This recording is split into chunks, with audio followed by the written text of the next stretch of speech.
Alright. Alright, mic check. 1, 2, 1, 2.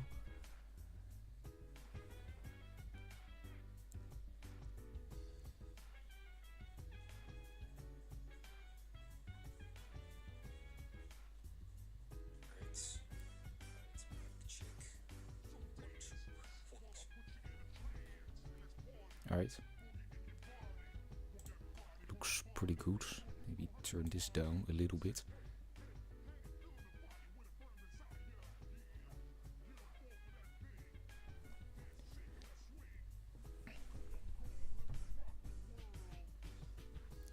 Where do I... Hang on.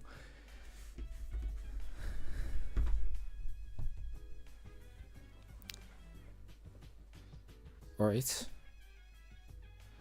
I think we are good. I don't know. I changed some of the settings around because with the Minecraft stream like last week, I noticed that the bitrate was really low.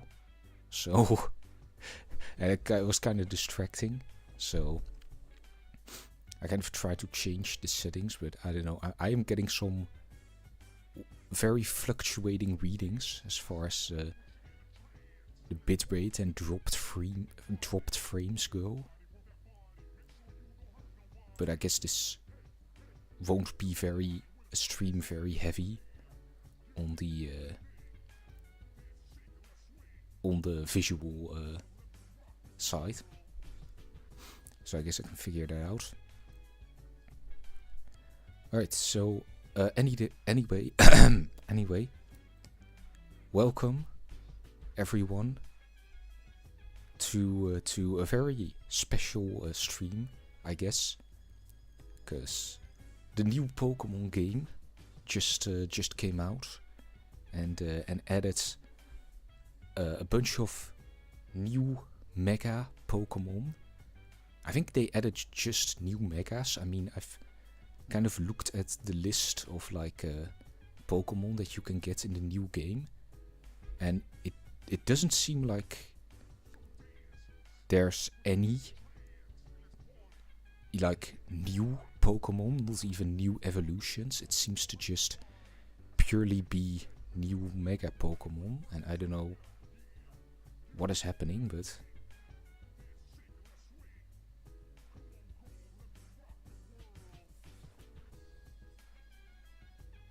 there's any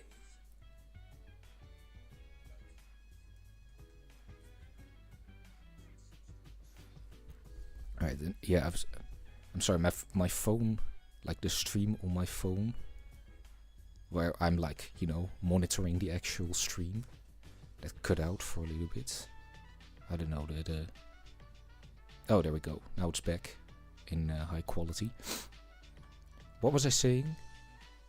Oh yeah, it seems to kind of just be new Megas, like no new Pokemon or new evolutions of any kind, which I thought was kind of surprising. But yeah, I guess this is gonna be well, a stream of me looking at the new Pokemon, the stats, like the ability, the move pool as well, I guess.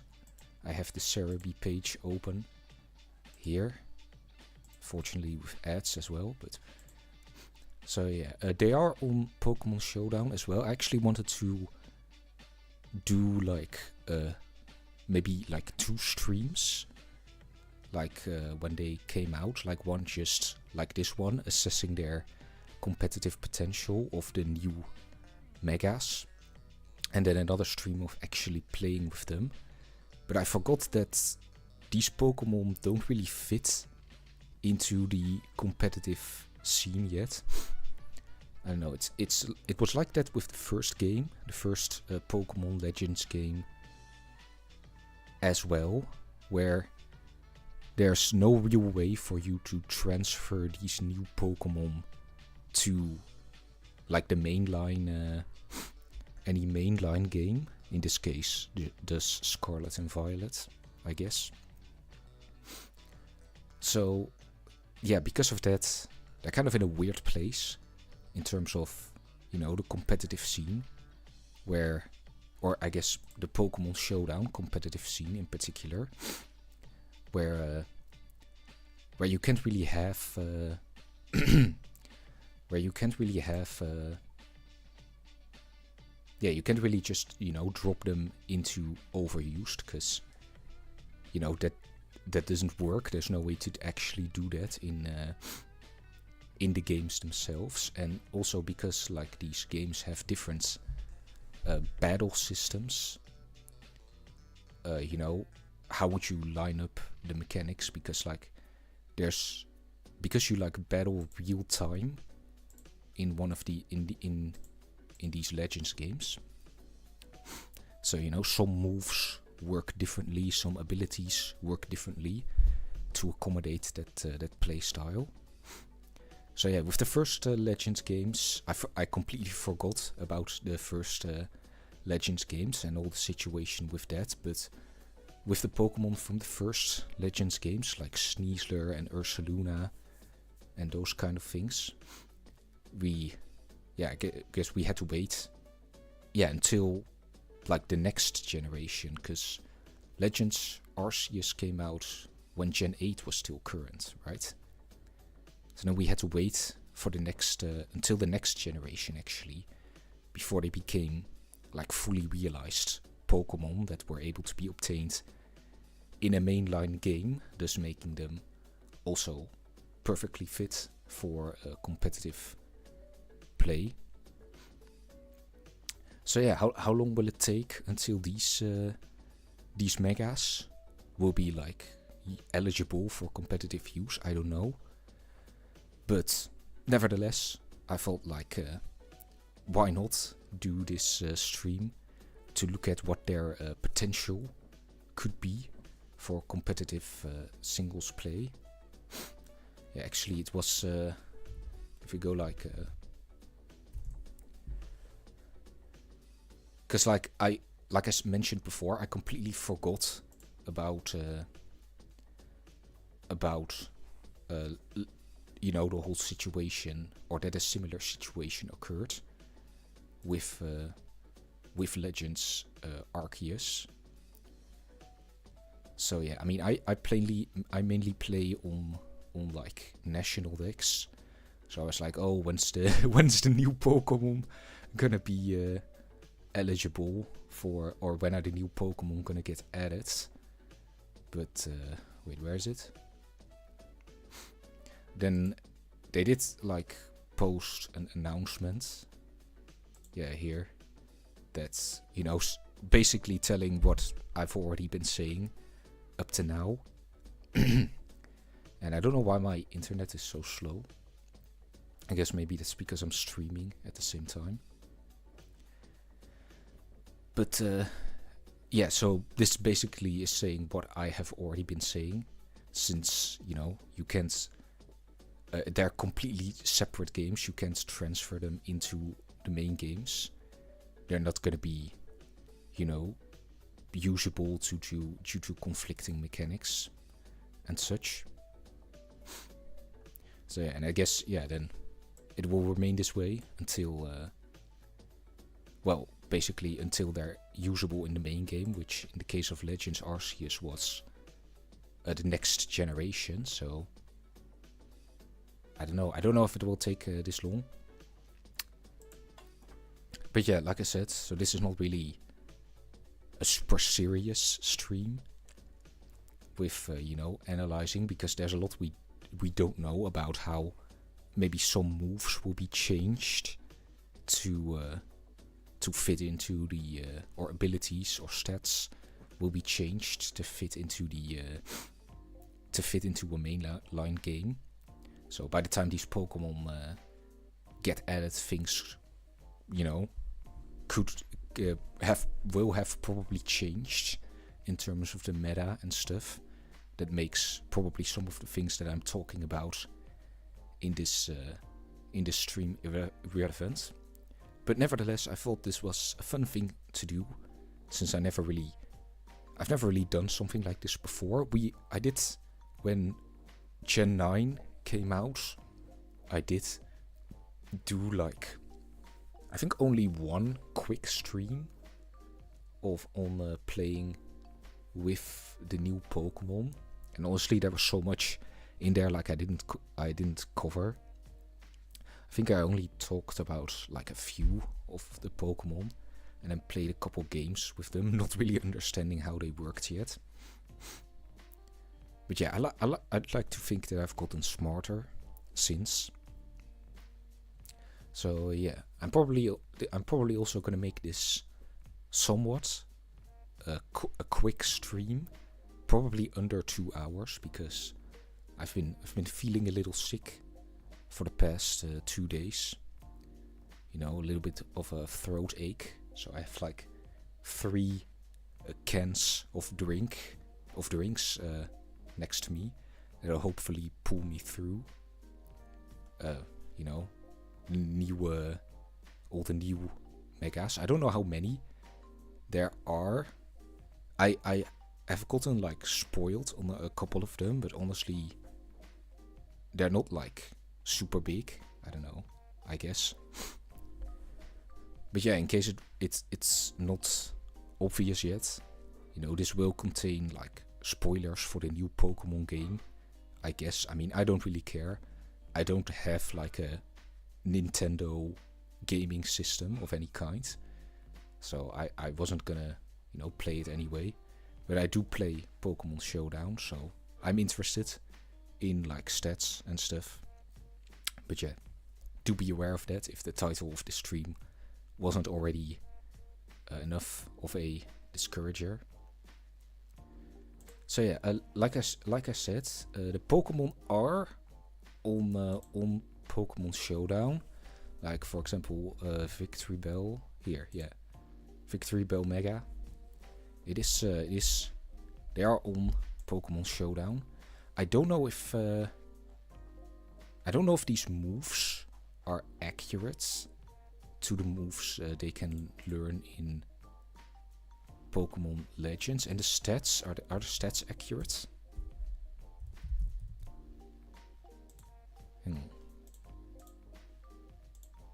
Yeah, the stats do seem accurate, so that's nice. So yeah, maybe we have to like dabble into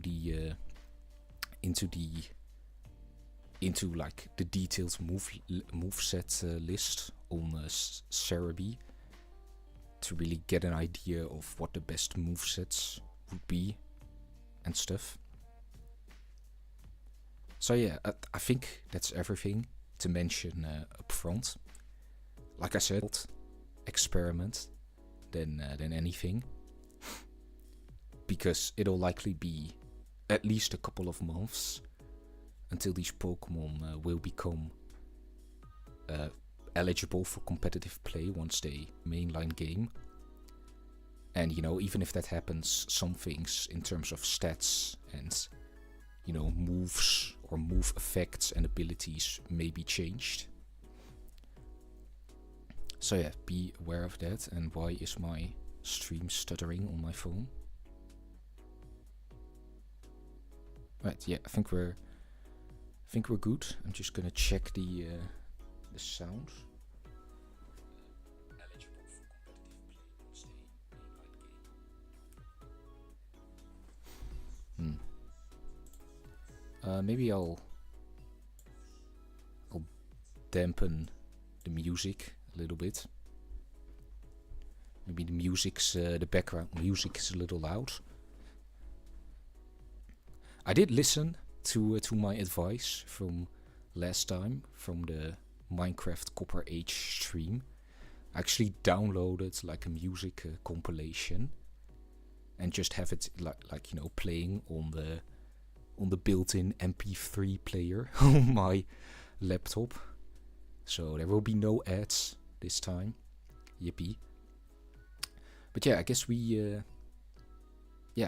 let's start with looking at some of these new Pokemon. So like I said, I have gotten spoiled on some of these, but I think there's like a lot that I don't know about. A lot of new Mega Pokemon that I don't know about. So yeah, let's start, I guess. This list is in like alphabetical order. So the first one is then Mega-Clefable, which is pretty surprising. I mean, I guess I got spoiled on this when, you know, I had to look up this list, because this is literally the first one that shows up, so it's not really any way around this one. So yeah, and why is my internet so slow? I don't know. Wait, am I... No, I'm on the right Wi-Fi network. Yeah, my house has like 3 Wi-Fi networks. So, yeah. I didn't expect it to be this slow. Honestly. Ah, here we go. Alright, so, Mega-Clefable then. So yeah, it became... They gave it wings. They gave it... and they gave it a flying typing. They basically gave, you know, Clefable the Mega Pincer treatment of just adding the flying typing and giving it wings. So yeah, what's the Megas? Is there any way to see? Because I know it lists like the abilities here, but is there any way to see what the typing of the Mega Evolution is? I mean, I guess... Wait, no. I guess abilities... yeah, wasn't it the case that abilities don't really, like, exist in the Pokémon Legends games? Hang on, I'll quickly look this up off screen.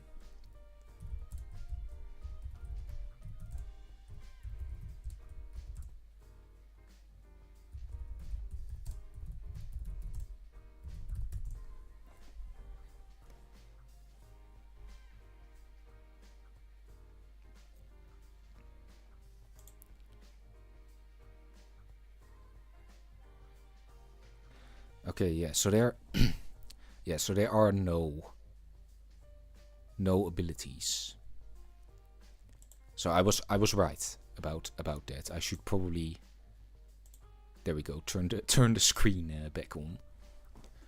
Okay, yeah. So there are no abilities. So there's really no way to tell what abilities these guys will have. Let me pull up a regular Clefable just for like a stat comparison. So yeah, it's mainly gotten like tougher. Like it received a whole 40 points in its special attack, and then a couple of...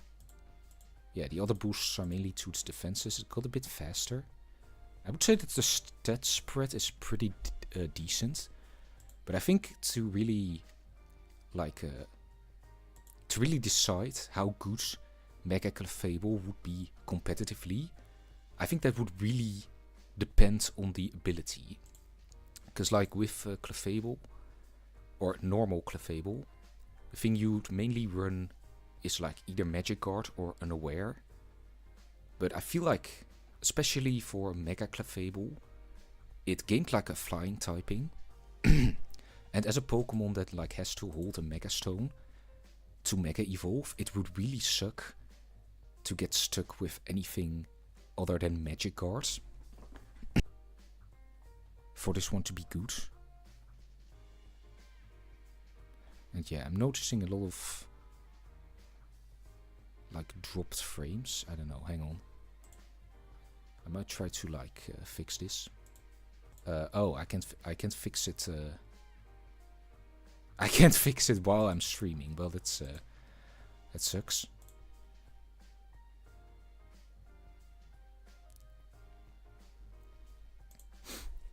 All right. Other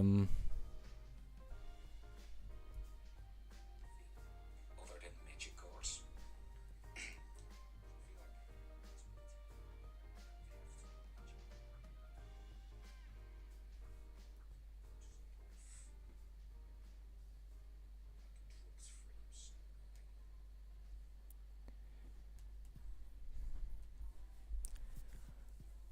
Alright,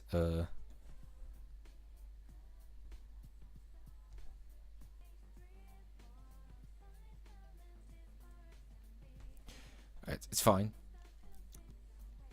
I guess I can figure this out for like next time. But yeah, in terms of moves, let's see what does it get. I guess this seems pretty similar to what Clefable already like normally. So yeah, I don't know. It does get like air slash, but I don't know. Without something like really, without like, I guess yeah, I think that's its only like flying type move, which is kind of wild. Yeah.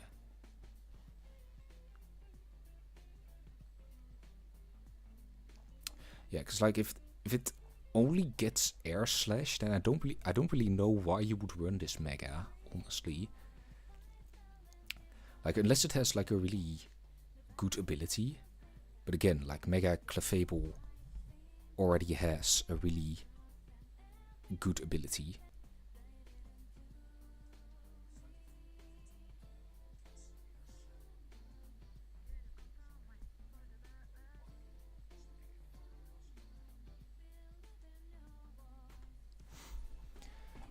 Yeah. Yeah, because like Mega-Zygarde is already such a good ability.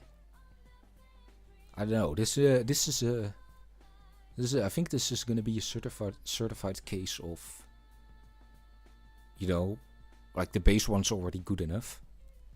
Like why would you really need the mega? I guess if you want like a more offensive Clefable, then I guess the mega would be better because it has like better, much better special attack.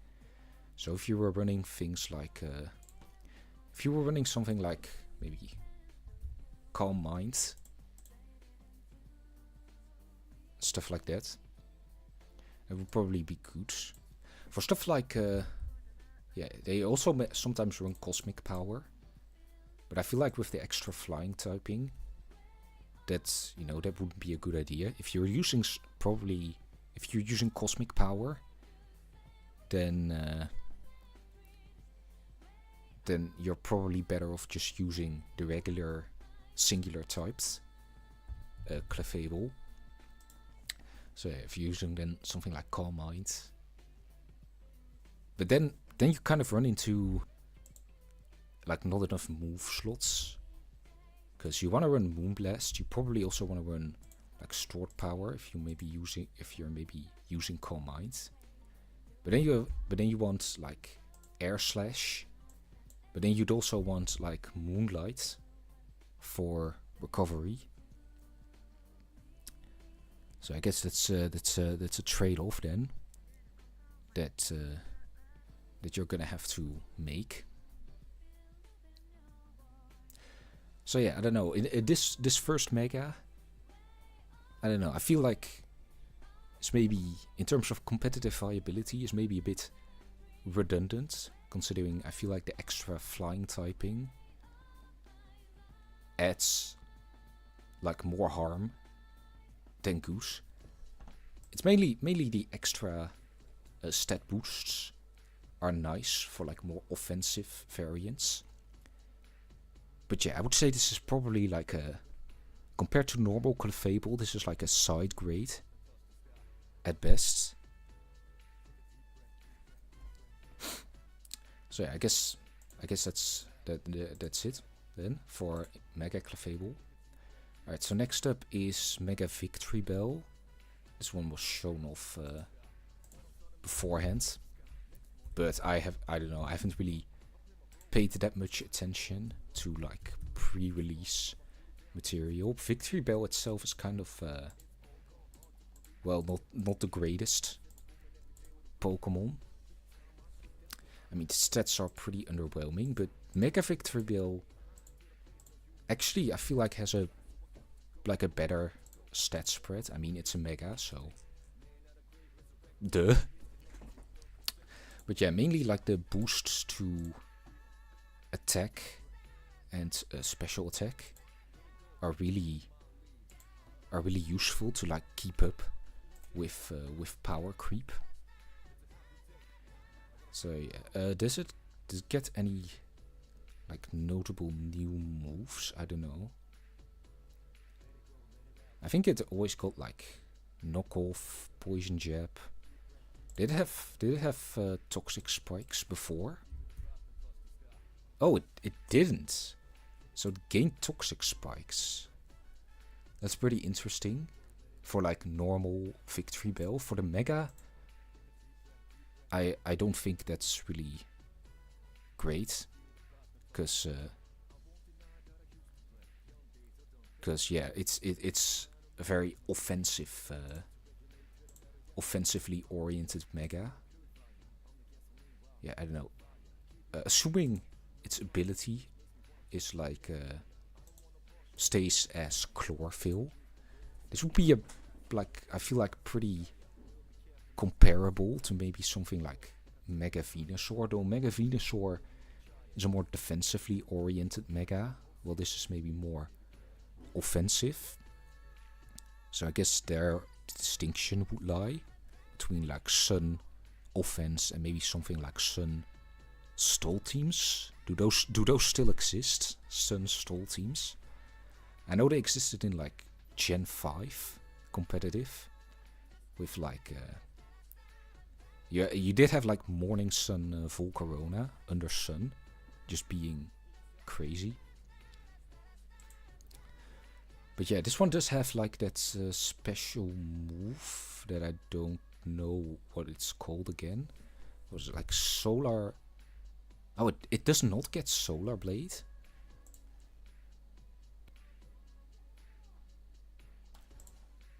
Wait, I'm looking at the Mega, right? This normal Victreebel doesn't get Solar Blade either. Alright, yeah, I guess that definitely makes it lean more towards the special side. With like Solar Beam. And it doesn't really get... It does get Weather Ball, which is nice for steel types. So...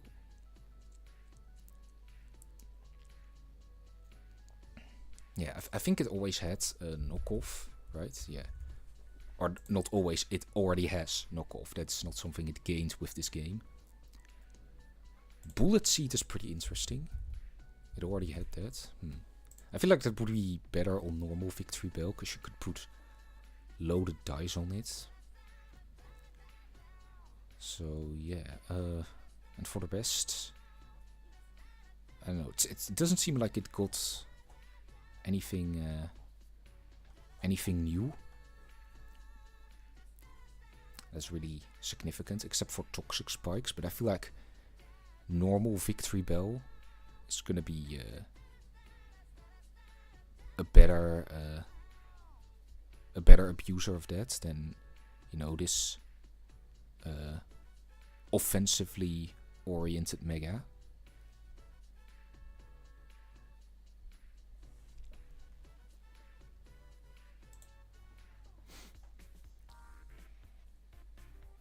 And yeah, beyond that, I don't really know what to say. It's better. It's definitely better. Cause yeah, I feel like it's definitely better than normal Victreebel. It's definitely like a buff. But I don't really know if it's enough. I don't know, Power Whip, stuff like that. It always had that, right? Power Whip, it had Power Whip. It had Sludge Wave. So yeah, so I feel like this is probably definitely going to lean more into the offensive type. That is, if its ability is still Chlorophyll, you can run like an all-out offensive type with like a Leaf Storm, Sludge Wave, and then probably Weather Ball and Giga Drain. But then again, I guess the question then becomes, like, is it better to use this or normal Victreebel with like a life orb, because in some cases normal Pokemon with a life orb are stronger than their Mega. I don't know. It does get a 35%. It does get a 35-point boost to its special attack, so that probably makes the Mega stronger.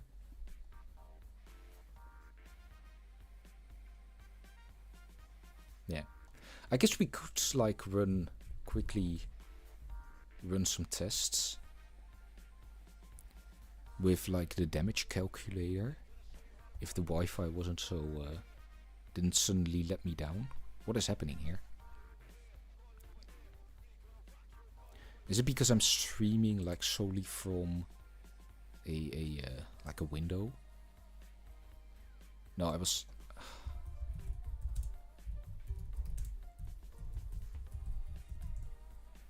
There we go.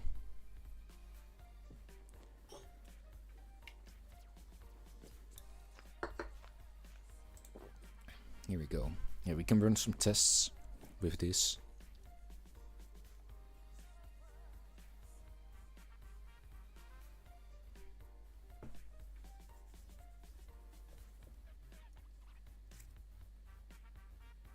When it loads.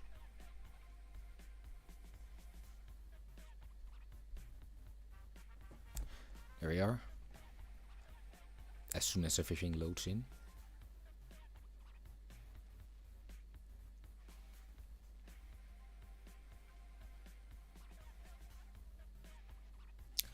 No, hang on. I'm gonna really quickly.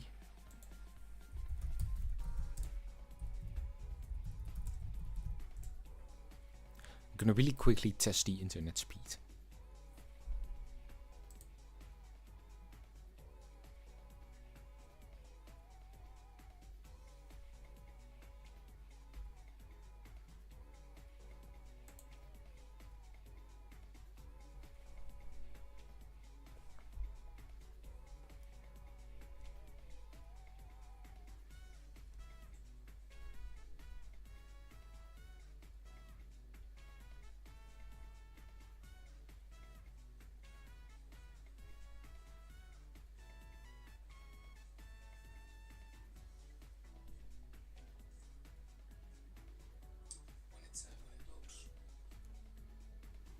Oh my god, I can't even do. What is happening, dude? I can't even do an internet speed test. It's like refusing to start.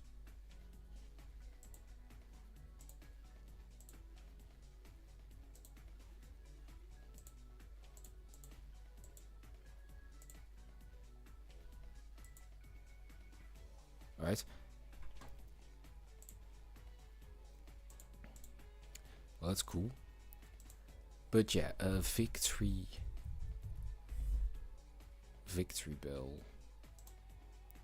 All out attacker. Yeah, sure. Alright, so let's suppose. Alright, yeah, let's first have like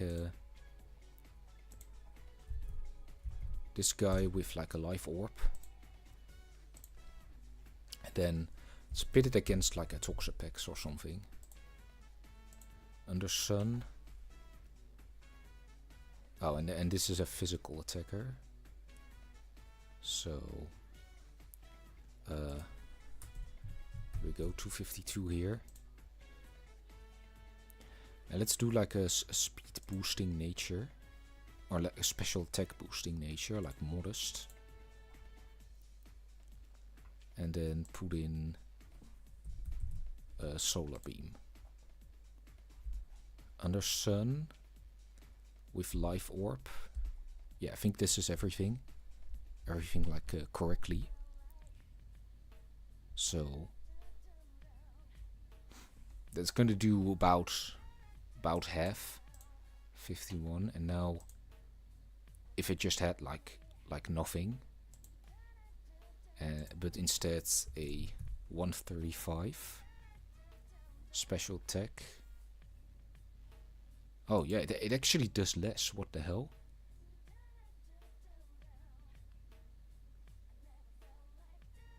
Oh, okay. So I guess this Mega would maybe also be more of a side grade than anything. I guess this guy just gets Sword Dance, right? So on the physical side, like maybe it would be better, because I guess it also gets some boosts to its defenses. Not to its speed though, so that's also not really a valid reason.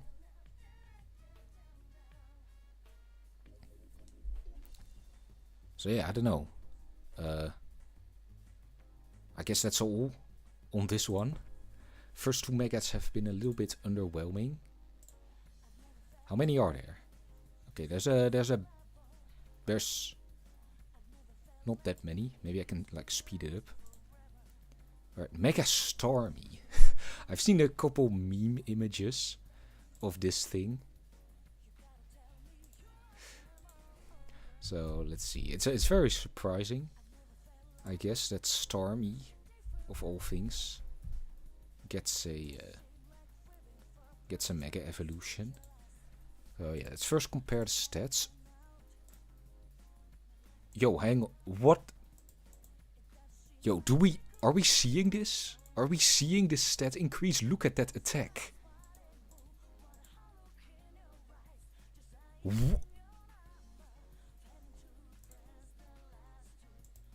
Is this correct?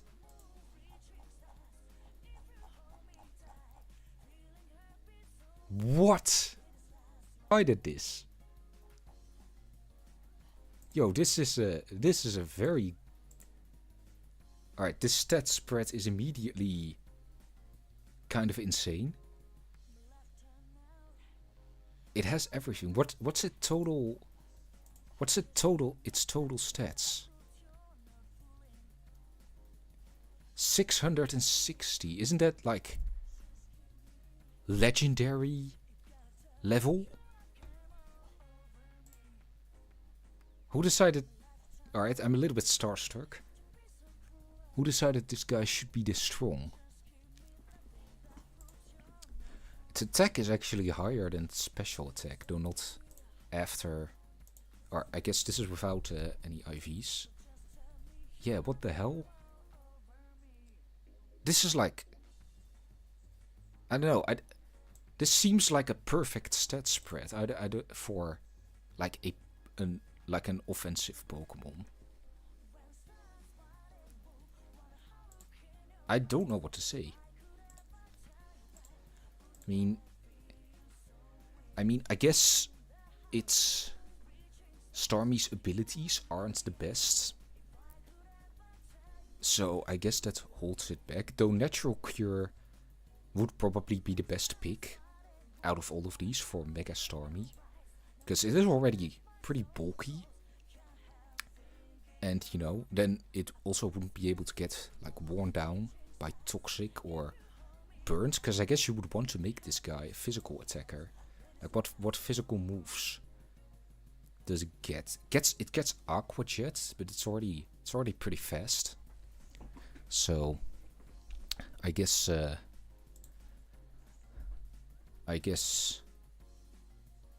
that's not really the best.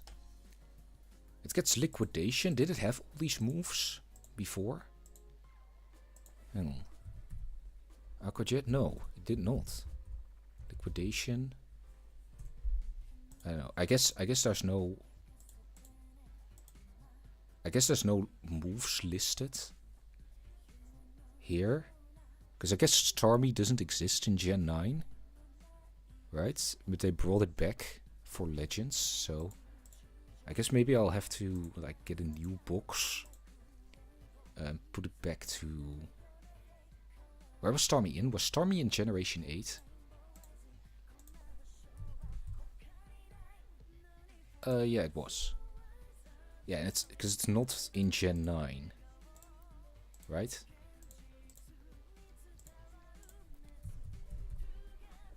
Oh. Yeah, it's not in Gen 9. So Gen 8 was the last time it was ever seen. But did it have those moves? No, it didn't have Aqua Jet.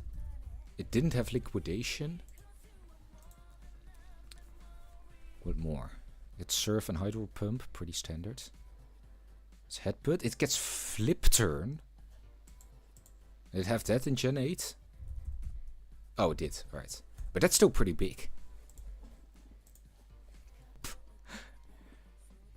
Yo, honestly,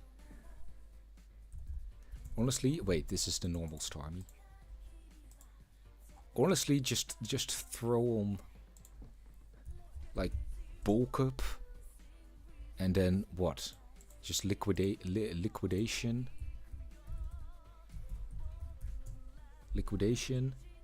Then what else? Does it get a physical? Does it get a physical psychic type move like Zen Headbutt or something? It does. Oh, more. Oh boy.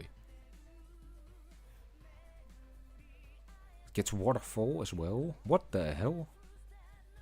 Yo, who at the like, who from the Pokemon team just woke up one day and decided to make Starmie an overpowered monster?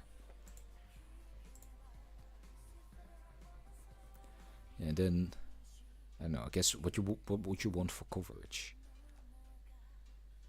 I guess that may be something that's, yeah, I guess that is something that holds this guy back.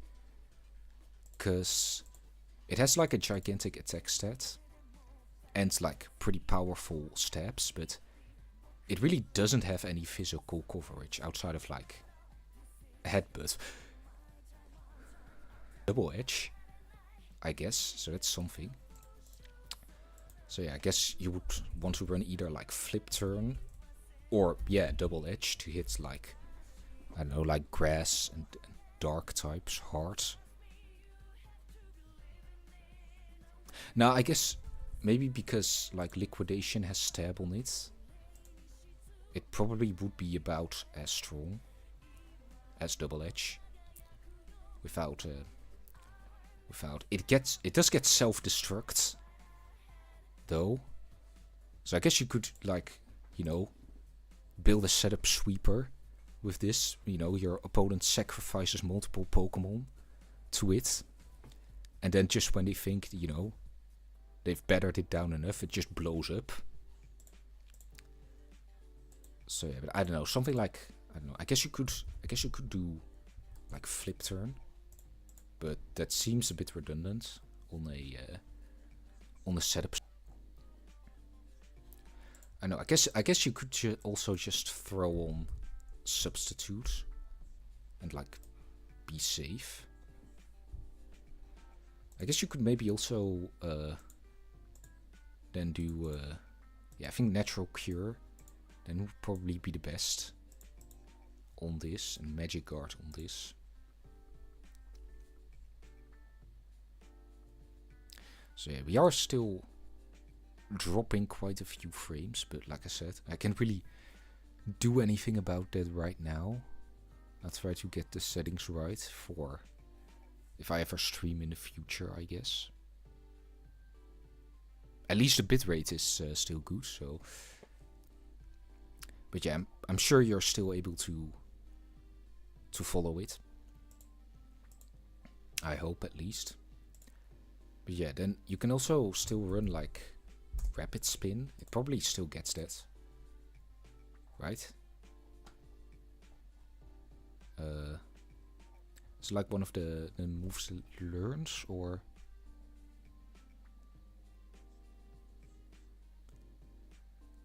wait, does it not learn Rapid Spin anymore? Huh. Or at least not in this game. I guess no, because Stealth Rocks do still exist in this game, right? In the Legends games.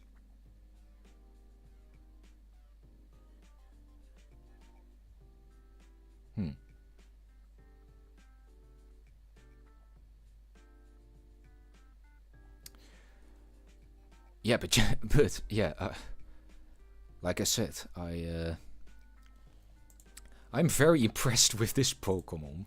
I mean, from that stat spread alone, it actually has like decent moves. It has like a good physical setup move, and then good physical stabs as well. I guess you could also make it like an all-out special attacker with things like Hydro Pump. It still gets Ice Beam. Then like Psychic. And you could run a lot. Yeah, honestly, this guy has a lot of good special moves that it can run. Like it can run Surf for more reliable water. Stab, it can run like Thunder. It can run like Psy-Shock to hit like Blissey and stuff. Anything else that it can run? Dazzling Gleam, I guess, against Dark types. Flash Cannon. Probably not really that useful to hit anything. For the rest, Power Gem. I don't really know what you'd use that for.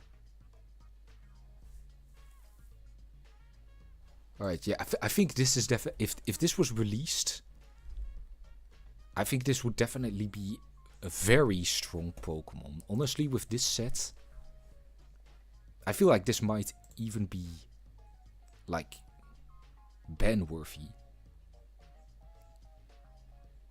Because, like, what would counter this, right? I feel like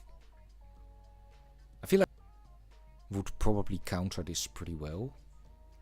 And can I export this?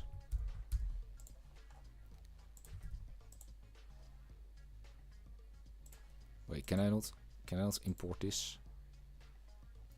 Alright, screw it. We'll just look up Starmie. And then import the stat spread.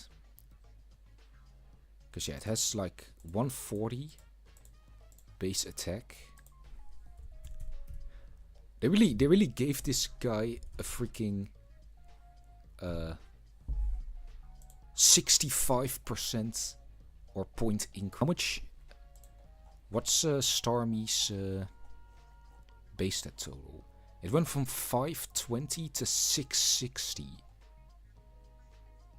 I feel like that's really high, even by like Mega standards. Hang on. So it received a 140 point increase. Let's compare that to something like Mega-Clefable. Right, in the meanwhile, while that loads, I guess we'll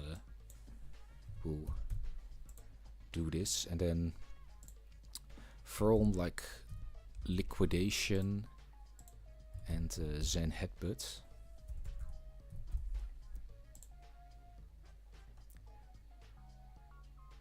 So yeah, this at +1. It takes out, you know, specially defensive Toxapex at +1 with Zen Headbutt, which is pretty cool. And then Slowbro, defensive pivot. So +1, it does like a quarter to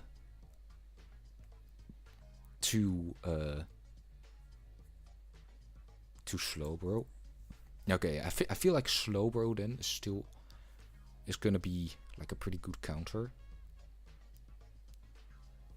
I don't know, are there any other physically defensive Pokemon that'll do well against it? Probably not Landorus Therian. Yeah, probably not Great Tusk. I don't know, I think this thing might be broken. Okay, so Mega-Clefable went from 483 to 583. Yeah, this guy only got like 100 points in its stats. Starmie got like 40 points more. That's not fair.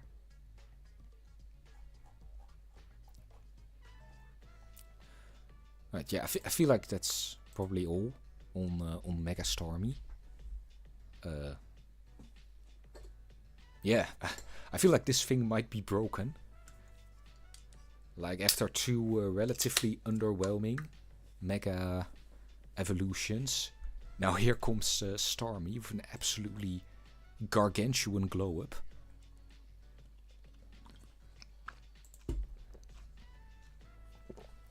Alright, so next one, Mega-Dragonite.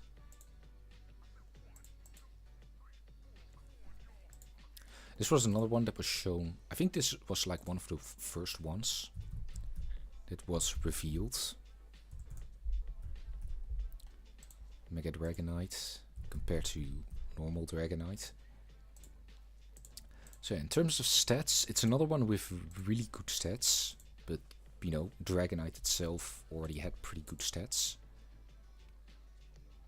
Yeah, because like pseudo legendaries have like 600 base stats, right? And then Mega-Starmie comes in with like 660. I still can't get over that. But yeah, it actually took points away from its physical attack and put it towards its special attack. So it's become a lot bulkier actually with the defenses, a lot more strong as a special attacker, and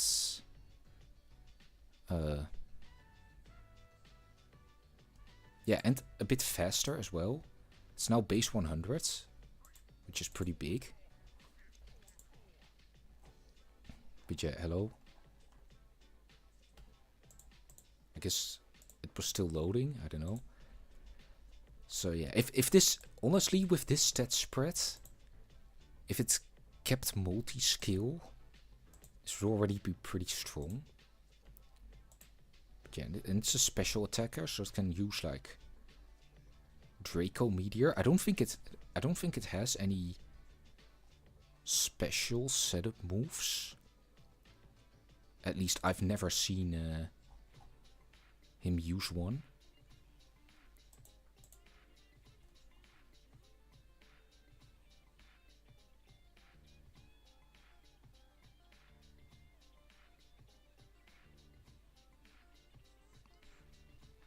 Yeah.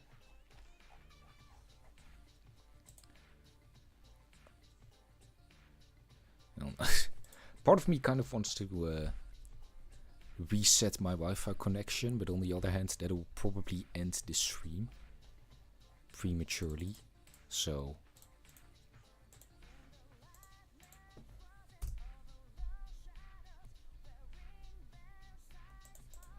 I don't know. I guess. Okay, here we go. Finally. So Mega Evolution. Yeah, what moves? Does it get any new moves? I don't know. Dragonite's move pool has always been pretty gigantic. It gets Hurricane now, which it already got. But I guess now as a special attacker, yeah, like 100. Yeah, honestly, 145 base power Hurricane. That's gonna be hitting. Like, honestly, this thing might actually be really good on rain teams just because of that. And also, I mean, I guess it also gets good... it also gets water coverage, like Surf. Yeah. No, I think this is all pretty standard. No real new moves. Did it get Ice Beam before? I think it did. It did, yeah.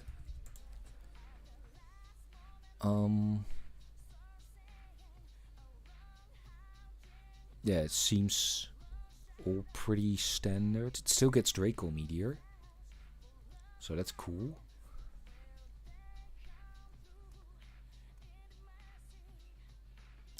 Yeah, because like you can just run this on rain teams with, I don't know, like Hurricane, Draco Meteor, and like Surf, Thunder. And I guess maybe you can swap out either Surf or Thunder for like Roost. Still, does it still get Roost?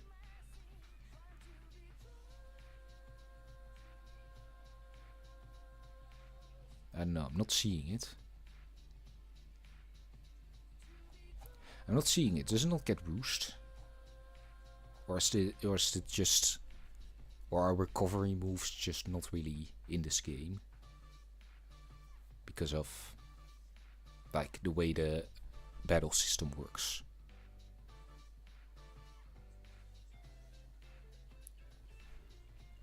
I don't know.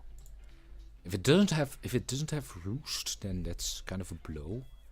But I still think that this has the potential to be like a really good like rain Pokemon on the rain teams. Because like I guess you have Mega Swampert on the rain teams as well, but I don't think you have like a special attacker Mega that really benefits on rain teams. I don't know. If I'm forgetting someone, then let me know. Jesus Christ, there's so many Megas now. I have Slowbro, but that's more of a defensive Mega. I guess you could run Manectric for like Thunder. Gyarados, physical. Greninja, I don't know. We'll get to him. We'll see him short enough. Yeah, I don't know. I feel like this could be a good Pokemon on rain teams. But since it doesn't have any like special setup moves or things like that, I don't really know if it's gonna find much success elsewhere, especially since it is a flying type. So you have to give up heavy duty boots to use the Mega. And I think a lot of people have been using Dragonite as like more of a defensive role lately, with like I don't know, roost and stuff. I don't know, because like if I go on like Smogon, you know, after it takes 3 million years to load. Honestly, I can maybe just go straight to the strategy Pokédex, because yeah, people have been using Dragonite more defensively lately, I feel like. Of course, you still see the occasional like offensive sets, but that's mostly like Flyinium Z stuff that the Mega can't really replicate. Here, Dragonite. Let's see. Yeah, so Dragon Dance. This is something the Mega can't really do. Dragon Dance, Terra Blast, Scale Shot. Yeah, here. I guess this isn't really defensive. I don't know. I thought Dragonite was becoming like more of a defensive Pokemon. But I don't know, offensive. Okay, no. I guess that was just me using Dragonite that way. With like Roost. Maybe even Default. But yeah, then again, like a lot of these offensive sets that you're seeing are, you know, like physical. Basically all of them are. So yeah, a final verdict is that I think this is perhaps like the truest, like the most quintessential side grade that we've seen so far. Like I said, I think it'll find like a niche on probably rain teams, on based entirely on the power of, 145 special attack Hurricane in rain. Now I guess like Tornadus can do that too. Or no, actually, even damn, Tornadus is much weaker. No, yeah, this guy's definitely stronger. So yeah, that's all I'll say about this guy. Really good on, probably good on rain teams. It'll find a niche there. But I don't know, outside of that, I don't know if it's worth the Mega slot. Because, like, it has a big special attack stats, but it can't really do anything. outside of being an all-out attacker. And if you know, want a physical attacker, you just use base Dragonite. So yeah, I don't know. That's my verdict. Let's go to the next one. Oh, so now we get to the starters. They made Mega-Scar... No way. Alright. Keep on the current starter. So, Meganium. Probably one of the Pokemon most overdue for an upgrade. And in terms of stats, they gave it a whole 60 points in special attack. Said, here you go.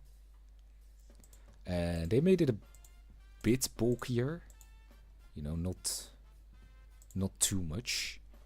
Which kind of was the only thing that it had going for it beforehand. So yeah, and I mean, its abilities are nothing special. So, I don't know, this thing is really powerful, but it is really slow. On top of that, it's now like quadruple weak to poison, which is kind of bad. I don't know how, like, if we go maybe on like national decks or something, how many poison types are there now? There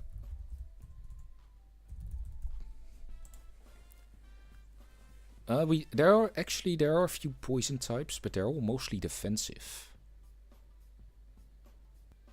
Alright, well there they go. What the... Alright. Don't know what happened there. But yeah, like I said, the poison types that are in national decks are mostly just defensive. They don't really use any offensive poison moves. I guess Slowking Galar, like, sometimes uses Sludge Bomb. But yeah, for actual like offensive poison types, you're gonna have to go further down for like Mega-Beedrill, Iron Moth, stuff like that. So I guess that quadruple weakness to poison isn't that bad. So what does it get in terms of moves? Let me go back to regular Meganium, so we can compare. So I don't know. This all seems very standard. It gets Dazzling Gleam, which is kind of bad. It would have been better if it just got Moonblast. But yeah, beyond that, it doesn't really get many like good special moves outside of grass. Because outside of grass moves, it just has like Dazzling Gleam. I guess it has Earth Power, so it can counter steel types, except for things like, I don't know, Corviknight and Skarmory, stuff like that. Hyper Beam, that's not really too relevant. Yeah, wow, that's kind of crazy. Outside of like special type grass moves, it just has Disarming Voice, or Dazzling Gleam, I mean, and Earth Power. That's it. Like it has so many like decent physical moves, but it's not a physical attacker. Like, yeah, it got 10 extra points, but now.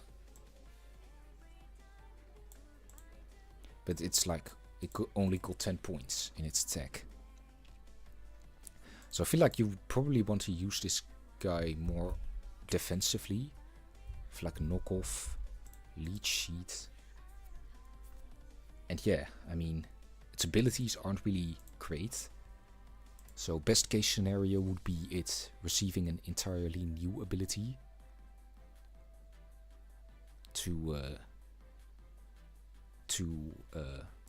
when it eventually gets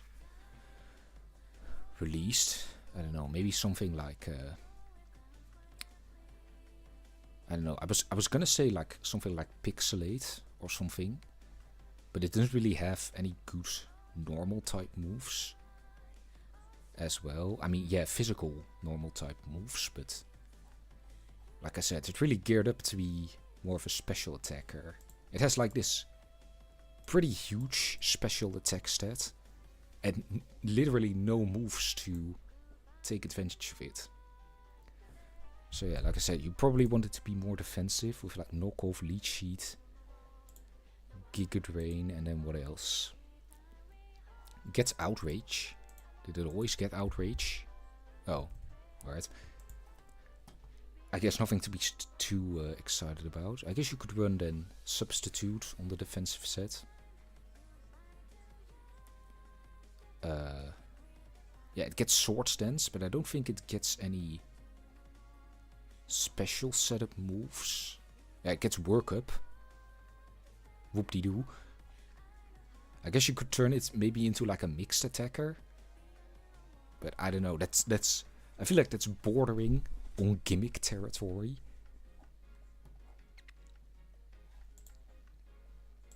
Yeah, this definitely it doesn't have any recovery moves as well. Whereas this one I think at least gets like one recovery move outside of like rest. Yeah, synthesis.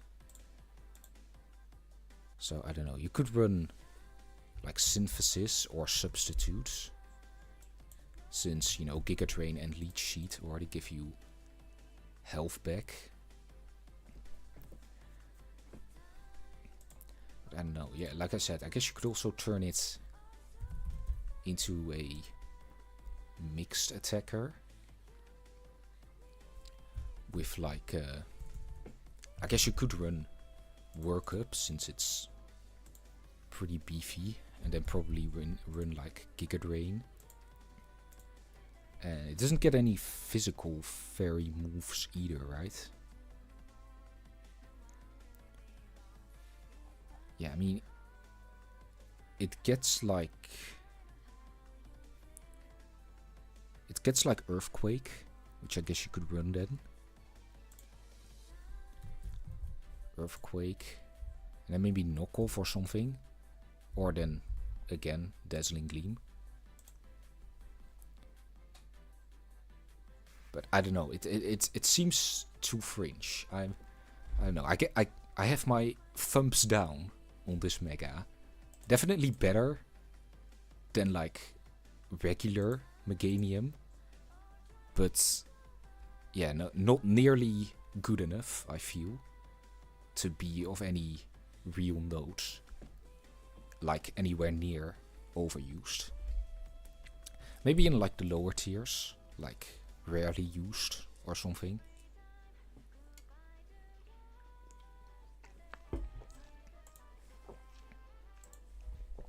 Alright, next up, Mega-Feraligatr. Oh, it's a dragon type now. I like that. I don't know, do we have many water and dragon types? I feel like we don't. Yeah, it's basically just legendaries, and then, you know, these guys that aren't really even very viable. It's It's crazy that Kingdra is not even considered as good as Tatsugiri.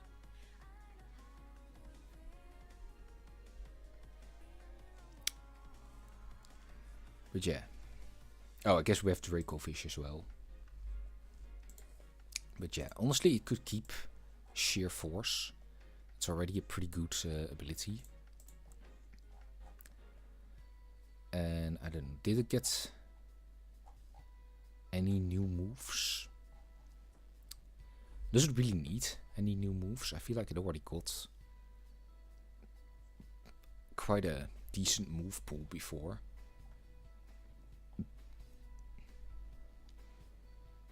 Yeah, I don't know. I feel like there's not much for me to be said about this guy. It now has Stab, unlike dragon moves, which is pretty cool, I guess. Let's get liquidation. It does get liquidation. Gets outrage. It does get like dragon claw.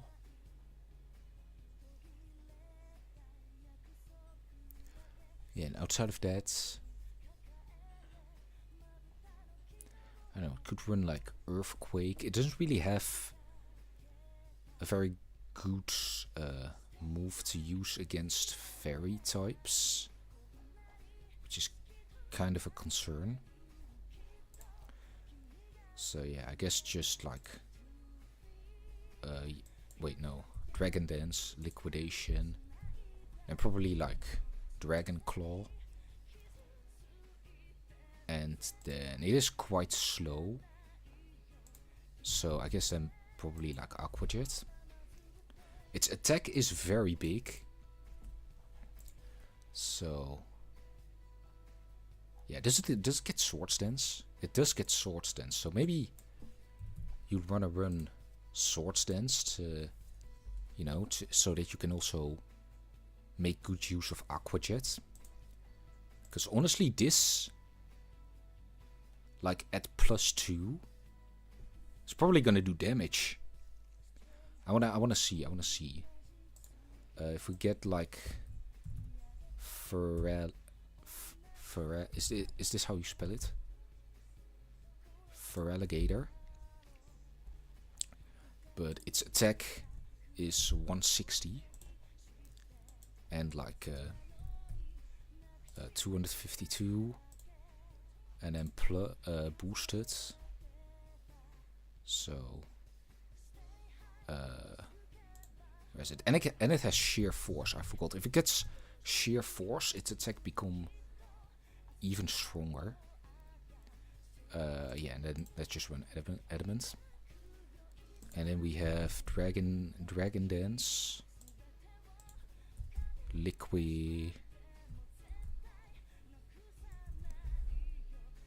Liquidation, and then Dragon Claw. Does Dragon Claw have a secondary effect? No. Is there a dragon move with like a secondary effect that it could make use of? That isn't like weak as hell? I don't think so. Yeah, it has like Breaking Swipe, but I think that's still...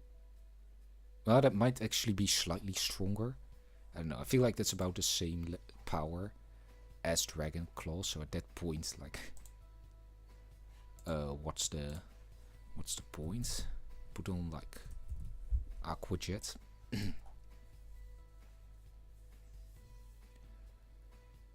And then, yeah, and then +2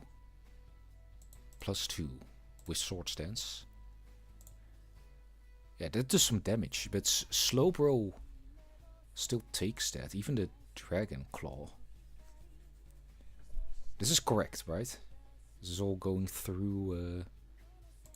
Okay, oh, I forgot to put... It is now a Dragon type as well. Oh yeah, then it actually does some damage. I mean, even Liquidation, like... If there's, I don't know, like Stealth Rock. If there's like spikes on the field. Am I doing this right?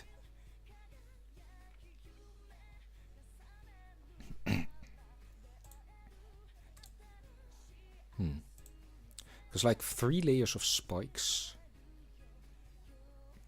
Yeah, because if you get like 2 high rolls on this, you take 94%. Right, so with Stealth Rock... Yeah, with Stealth Rock you might actually be able to like 2-shot like a fully physically defensive Slowbro with Liquidation as well. I mean, Dragon Claw as well. You can do that without Stealth Rock. So I want to see like Iron Valiant. Can you knock that out in one hit with Aqua Jet? I'd imagine you would probably be able to, right? No? What? There's no way. Is this being like computed correctly? Because like this thing isn't very bulky, right? If you add rain, then yeah, if in rain you can do it. Yeah, and then Moonblast. Yeah, you are now weak to Moonblast. I don't know. If we have like a Mega Swampert, we compare. I guess that's probably the best comparison. It's stronger than Mega Swampert, but less specially bulky. So Mega Swampert probably has an easier time with like revenge killers, such as Iron Valiant. On top of that, this thing doesn't have like a swift swim, and like even after one boost, it's still pretty slow. So yeah, I guess my final verdict on this is probably similar to that to Meganium. I think this guy's better than Mega-Meganium, but I still feel like it's not enough to really put it in like consideration for top tier overused threat.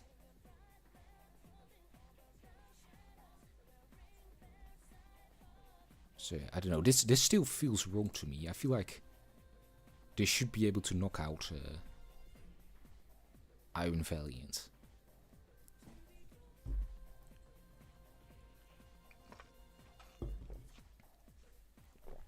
Like, I mean, yeah.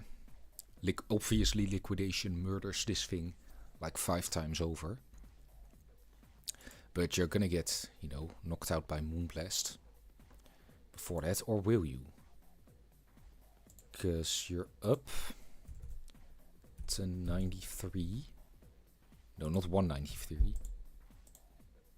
No, yo. You still get got. You actually have to like. Yeah, you actually have to have like spikes up. So I guess this thing can do well on like spike stacking teams as a game ender.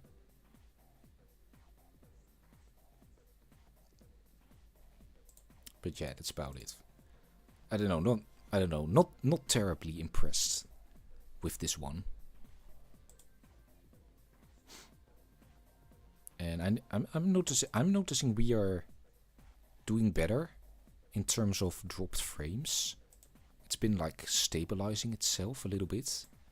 It has its ups and downs where sometimes, you know, there's a bit of, you know, PowerPoint action going on. But I feel like we're slowly stabilizing. So yeah, that's my final verdict on Mega-Feraligatr. Better, you know, better than Mega-Meganium. But still probably, still a bit underwhelming. I know, I guess it depends on what ability it'll be getting. But I get, that's a common theme for all of these. Alright, are we... Okay, we're not even halfway through. Oh, okay. Maybe I should like hurry up. Alright, Mega-Skarmory. They gave Skarmory a Mega Evolution. I mean, wow. Alright, Skarmory. Let's see. So in terms of stats... Oh no, they made him fast? Why would you do that? They made him fast and gave him 140 attack. Yeah, they basically made an offensive version of Skarmory, because they took away from its defense. Its special defense got better. I feel like this is a pretty decent stat spread. Yeah, I don't know. The fact that it's fast scares me. Like, Skarmory is not supposed to be fast. So yeah, I don't know. What would this guy do, even?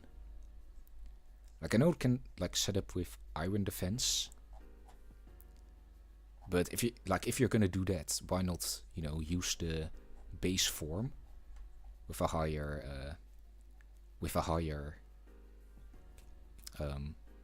base defense stat.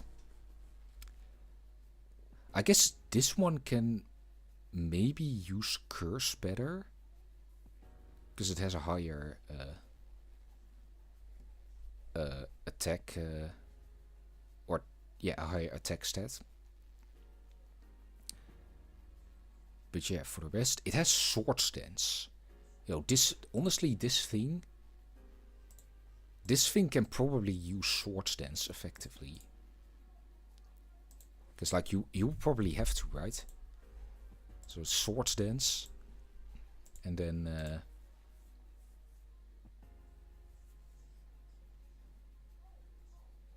and yeah, then, I don't know. Probably, yeah, Iron Head. It only gets Fly. Oh, it gets Brave Bird. Oh. Wait, they actually made Skarmory an offensive threat. What am I seeing? Holy moly. I feel like this guy actually has the potential to be like an an overused threat. Because you have like strong fairies, like, you know, Iron Valiant and stuff. And I don't know, this guy might actually be able to survive a Thunderbolt from it. Whereas normal Skarmory, I don't believe would.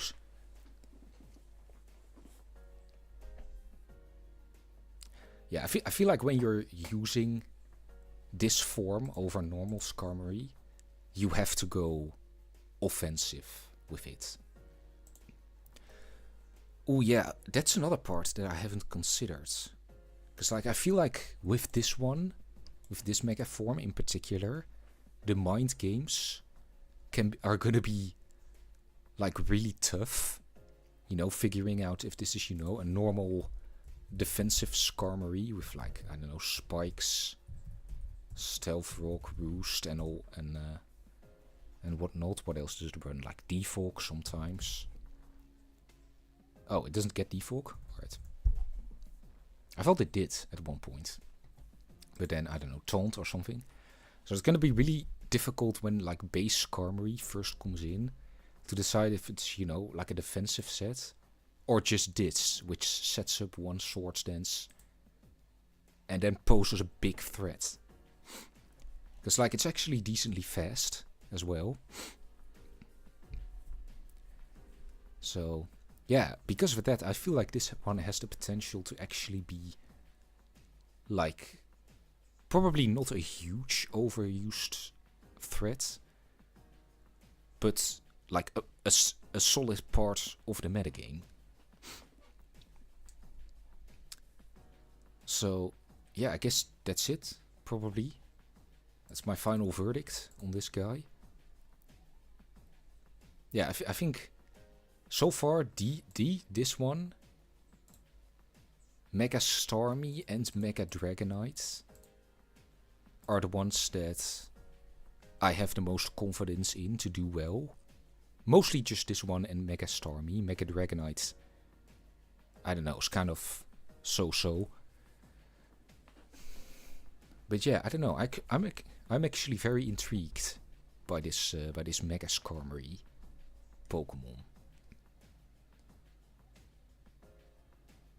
Right, yeah, I guess there's not really much more to say about it. I don't think it really got any new moves. Did it always have Dark Pulse? What the hell do you need? What the hell do you need Dark Pulse for with this guy?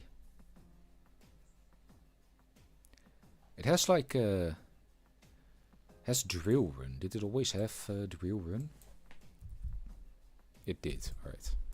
I was gonna say that's a pretty You might actually consider that for him to break through other steel types. You know, that would do pretty well against its stab combination.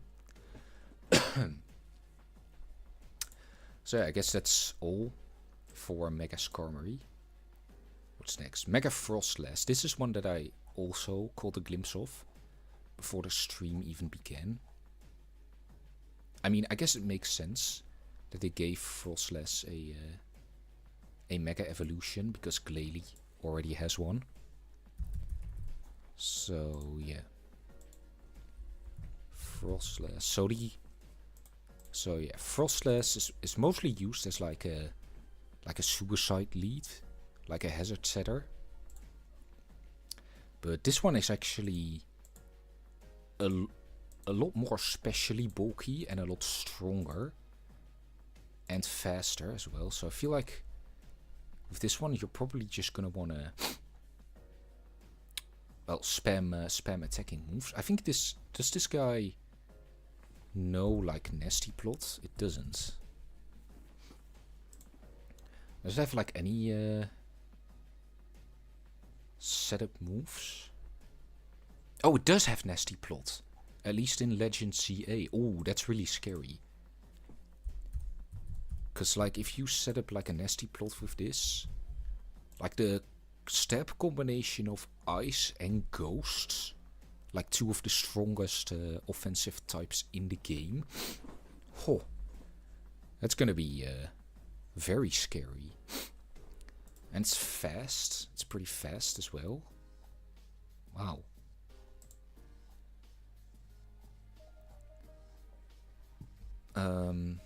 What else does it get?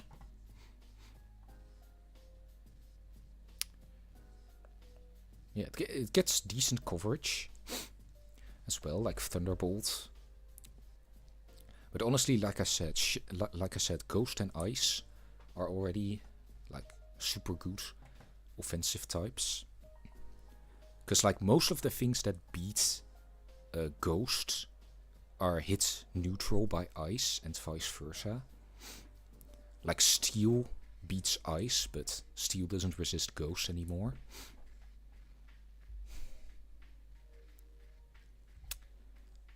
So yeah.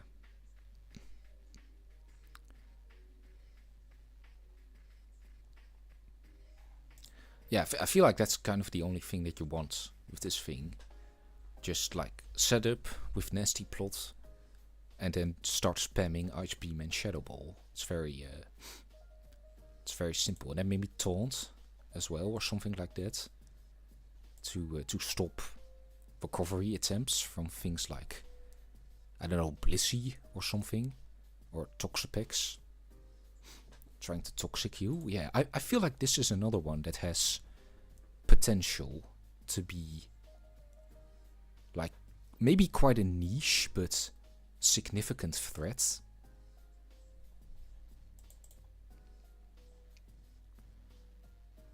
Yeah. Yeah, because if I want to look at the damage calculator for this one. So we have Froslass. Yeah, it's because like as you can see right now, it's just Froslass is just a lead Pokemon. So yeah, but now let's see. No. 140, and then we have basically just like Ice Beam and Shadow Ball. Yeah, it's Shadow Ball. So yeah, this then at +2 one shots Iron Valiant, though Iron Valiant. No, wait, Iron Valiant is not faster than this. Yeah, Iron Valiant has to have the photosynthesis boost on speed to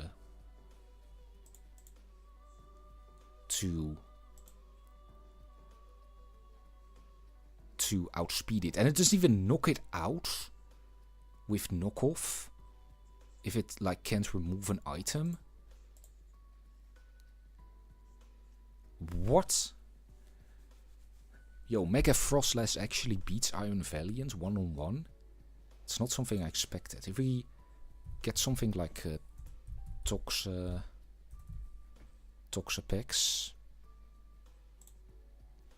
defensive.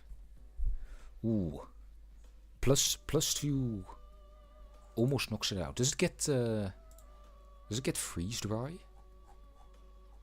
I didn't see it.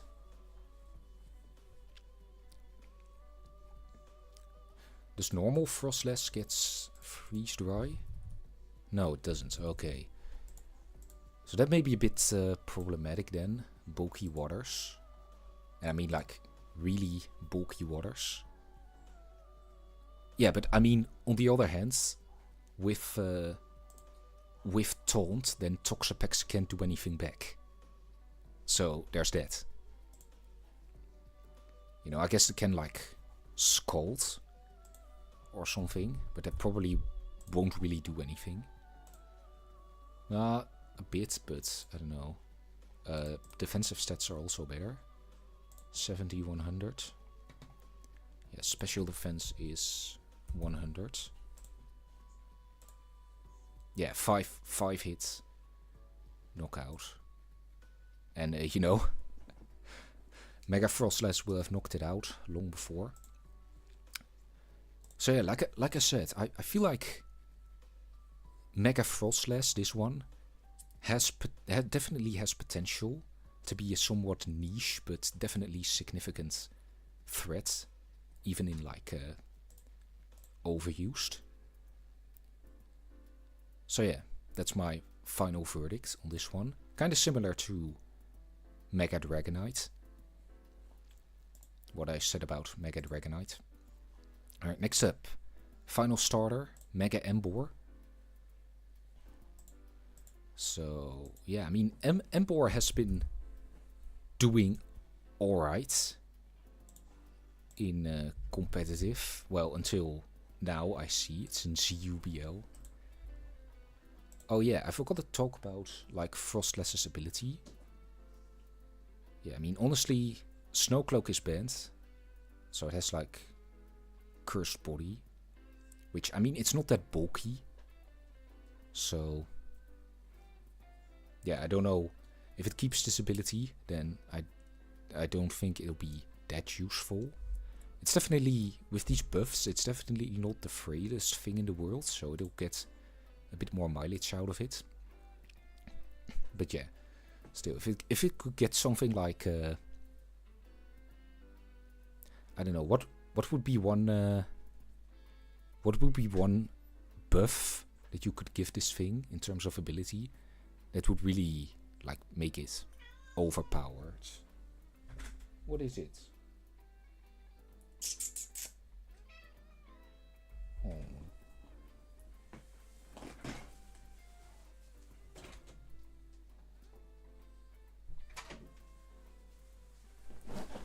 Alright, the cat has left the building. Or not the building, I mean my room. But yeah, if this thing got like sheer force or something, then it would really be scary. But yeah, Mega-Emboar. I mean, this guy mainly is just spammed like reckless stuff with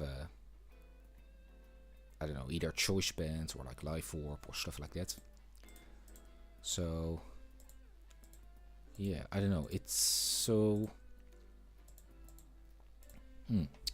Alright, so in terms of stats, this one actually didn't really get super boosted in any way, shape or form. Emboar already had a pretty high attack stat, so you know, it got boosted in that, but not by too much. It got extra in defense, a little extra special attack, a little extra special defense. Actually a lot more special defense. That's mainly where the points went here. And a little more speed, so some pretty decently distributed stats. So yeah, what does it learn? What moves does it learn? It learns close combat, flare blitz. I feel like this is like all kinds of things that it had before.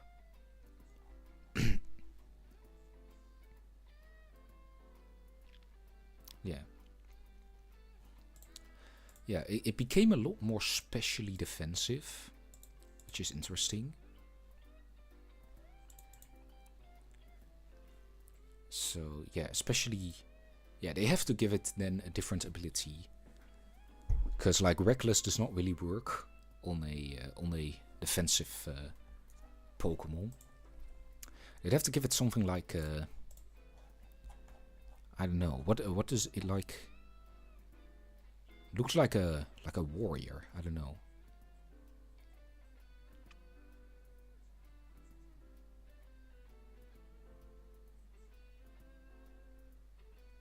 Yeah, I don't know.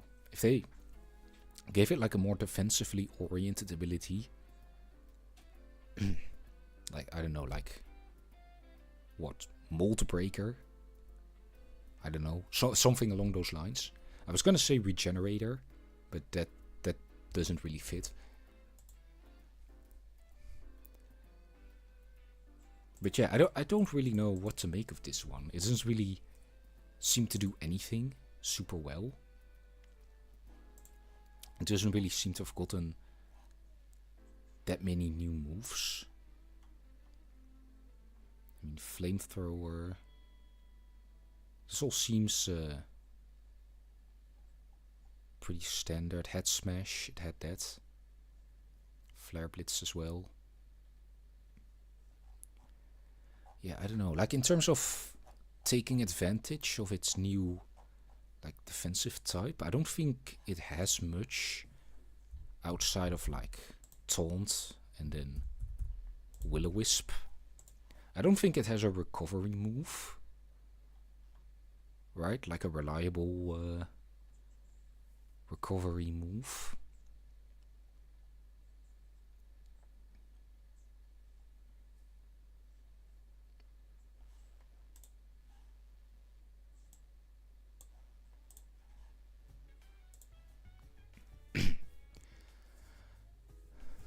Yeah, I'm not seeing a reliable recovery move, but maybe I'm missing something. There's Rest. And yeah, no, that seems kind of it. So that kind of hurts its defensive prowess.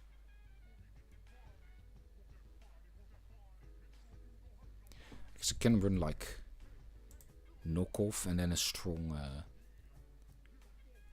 stab like Flare Blitz, or it has Temper Flare, I guess. I guess you could reuse that to for like Will-O-Wisp's shaky accuracy. But yeah, I don't know. I'm kind of perplexed by this guy. I don't think it will be. I don't think it will do super well in overused, just because of the fact that it doesn't have reliable recovery.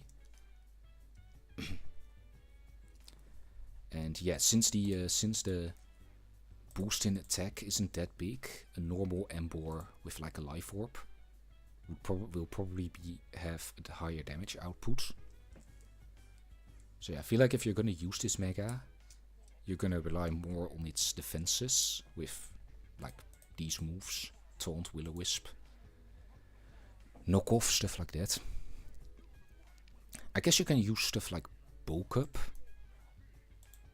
since its defense didn't get that much of a boost. So yeah, you could also use stuff like Bulk Up. Yeah, and I think then just like Close Combat, Flare Blitz, and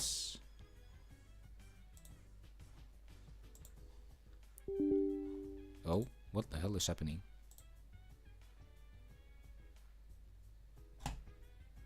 Alright, I'm not sure if you saw that, but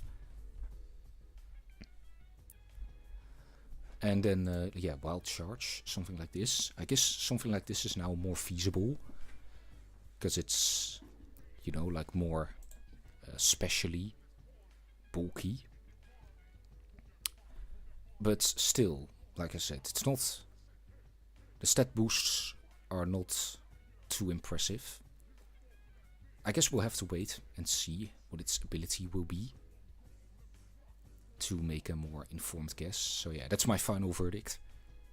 In limbo as of right now. So yeah, okay, we still have a lot to go.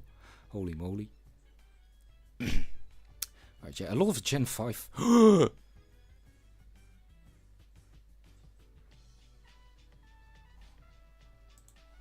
Holy shit. They gave my favorite Pokemon of all time a Mega Evolution. Right, I'll work my way through until we get there. Mega-Chandelure. Let's go. They give Excadrill a Mega Evolution. Honestly, I'm looking at like all these, like the designs for these Megas. It's honestly pretty cool. Particularly like some of these Gen 5 Megas, I think look really cool. Right. Yeah, so where were we? Right, Mega-Excadrill. I mean, Excadrill has fallen off a bit recently, I feel like. Just because of power creep. But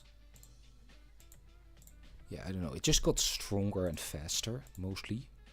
It got a boost in its special attack, which is interesting. It got a pretty big boost to its defense as well, which I guess will help it with like rapid spin and stuff like that. Did it get any new moves? I don't know if it got any new moves. I don't know, maybe did it get Focus Blast before? Okay, yeah, I don't know why you would use that on Excadrill though.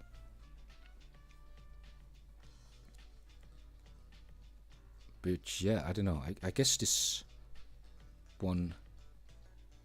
Yeah, I guess this would just allow it to do its job as like an offensive Pokemon better. Granted, if its ability like stays as Scent Rush, it will be able to outspeed more Pokemon. Because like even under Scent Rush, you probably still get outsped by some of the faster Pokemon. Hang on. I'm actually gonna check right now. Let's see. Because I know they have like a thingy with all the speed tiers.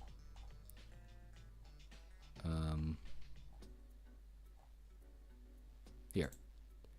Let's see. I'll try to find Excadrill in here.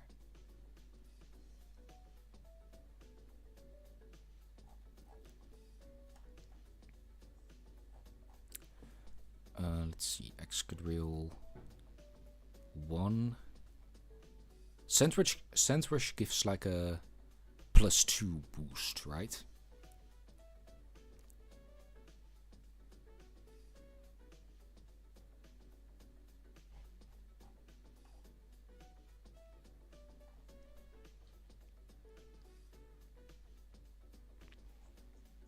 Okay, here we go. There we are. So here we have like Excadrill as it is currently. And I guess with the speed boost it's gonna... Yeah, I guess Garchomp is a pretty close match for Mega-Excadrill under Scent at +2. So I guess the list isn't too big. Like the speed difference doesn't make a huge difference. It's now going to be able, or Mega, in comparison to regular Excadrill, Mega-Excadrill, if it has Scent Rush, will be able to outspeed then Hawlucha Unburdened, and then Volcarona at +2, I guess, and Garchomp at +2, I guess.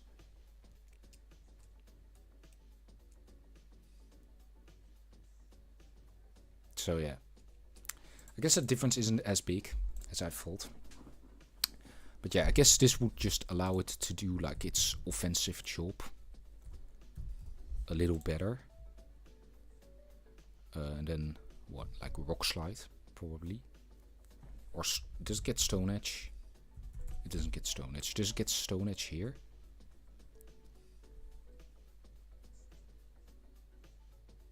I don't think so. No. I don't know. It's kind of just a regular Excadrill, but a little better. This is like a, yeah, this is a positive speed nature. So yeah, and then with like yeah, you have to go like a neutral, because if you have like a neutral speed, you're probably worse off. Okay. Yeah, I don't know. Like I said, kind of similar to what did we talk about again? Where this was the case? Yeah, kind of similar to Mega-Feraligatr, I guess. It's probably the closest thing I can compare this one to. It's just basically a slight upgrade, no like massive shifts in what it does or what moves it'll use. Just, you know, some more stat points. And, I don't know, presumably a new ability, but we don't really know what it does. If this, I don't know. I feel like Sandrush is already a pretty good ability. I don't know what ability they could really give Excadrill in particular that would benefit it more than Sandrush. I don't know, with like a I don't know, with a face like this, like, I don't know, they could give it some like crazy abilities to a guy that looks like this. So no changes in the typing either. I don't know. I feel kind of similar to this as I feel to with Mega-Feraligatr, in that, yeah, it'll give like the Pokemon some more notoriety and some more viability, but like not enough to bring it really back into the spotlight. So yeah, that's the final verdict. And if you want like rapid spinning and like stealth rock from your Excadrill, you probably still want to use the base form and not like waste a mega on that. Though it depends. I mean, he looks pretty well covered. They could give him Magic Bounce, even though, I don't know, the term magic doesn't really come to mind when I look at this.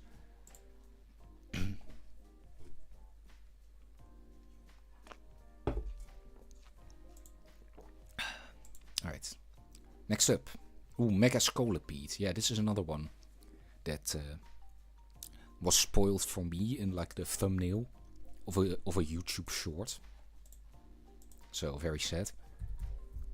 But it did lead to me creating this epic thumbnail of this stream.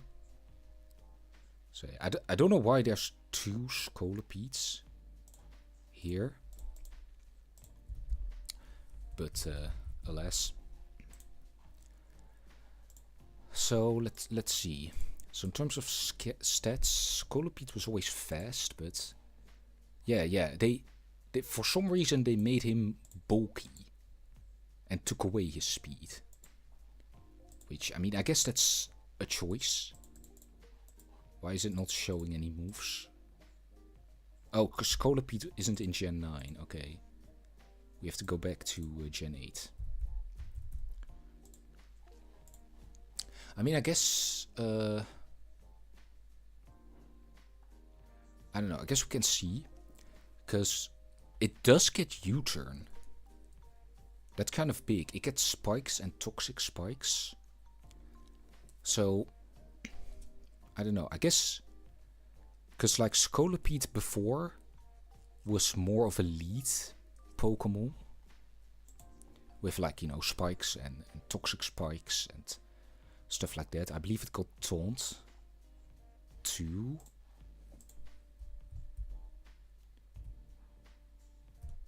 Never mind. But yeah, I guess this Mega Evolution transforms it into more of a tank.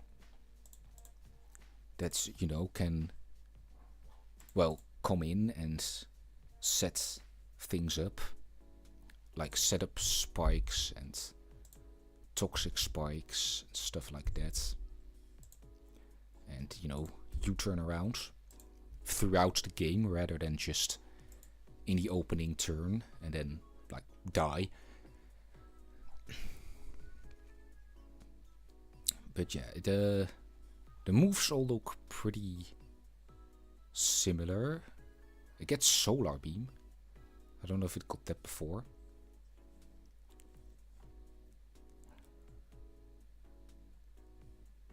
But yeah, I don't know. Its typing is actually I don't know. Bug and Poison are pretty underwhelming. But honestly, I feel like this dual typing kind of maybe sort of works for a tank. Because like this guy does actually do pretty well against things like Iron Valiant, Great Tusk as well, which are pretty big threats.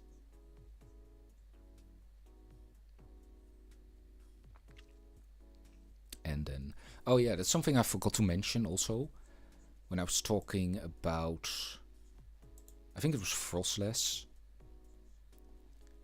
Yeah, I guess, yeah, because I forgot to mention that like with Froslass, probably the biggest thing that'll stand in the way of it becoming like mainstream is King Gambit. Because it resists both its stabs and it can run like Assault Vest stuff.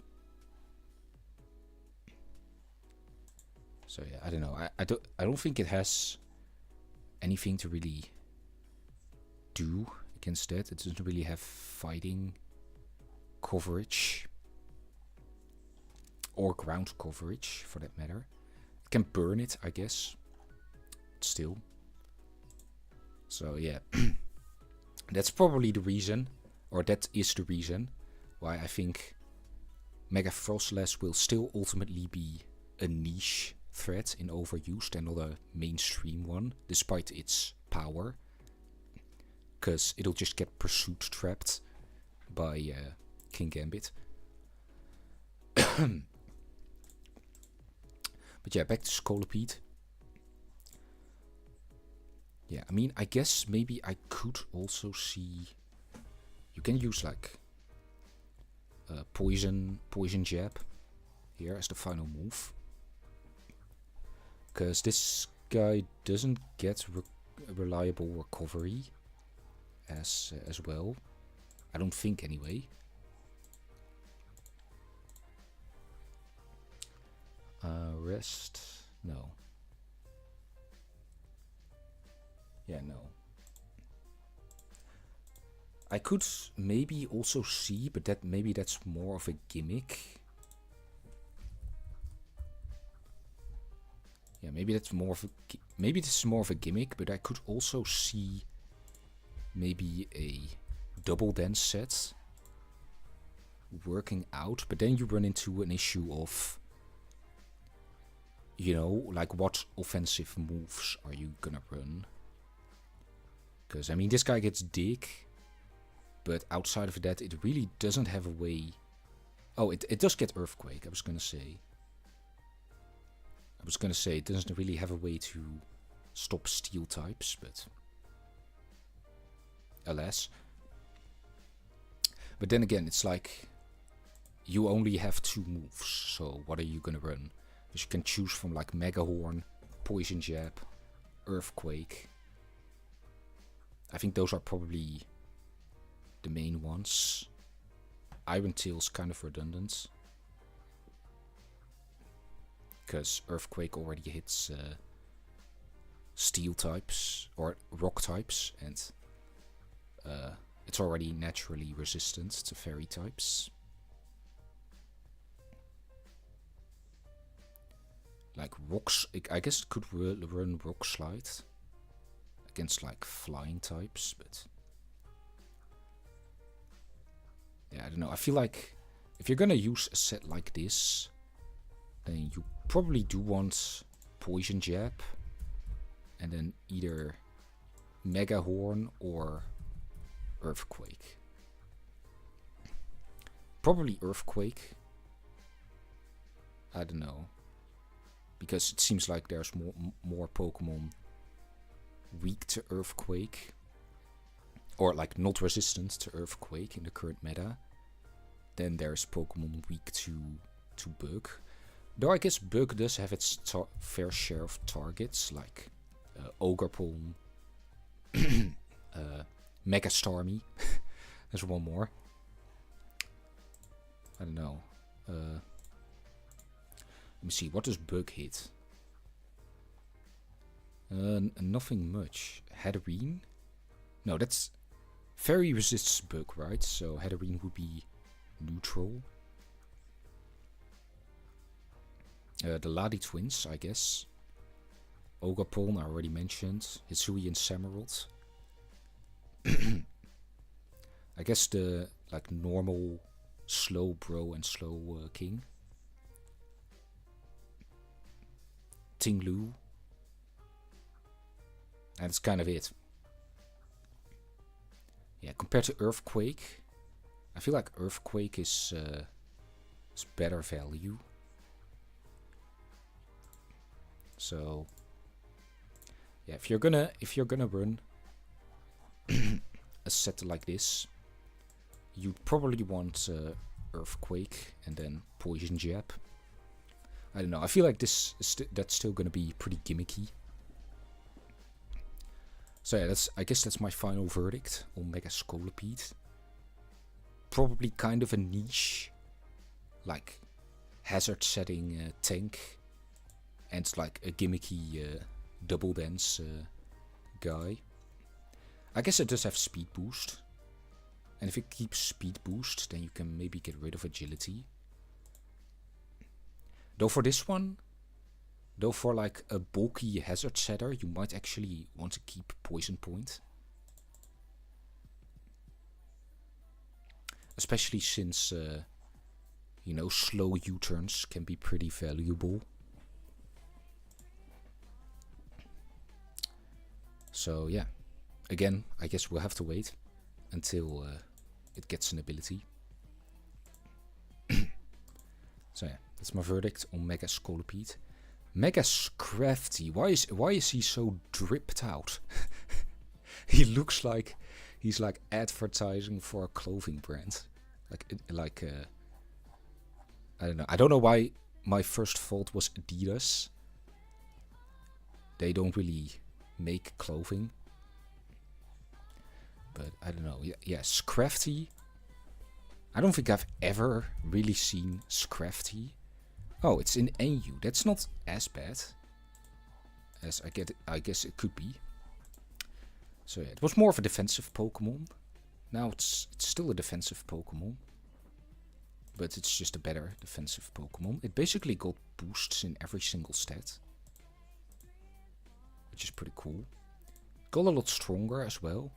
I feel like this guy now will do a lot better with like bulk up Drain Punch sets with Shed Skin as well, or Moxie. Nah, maybe Shed Skin is better,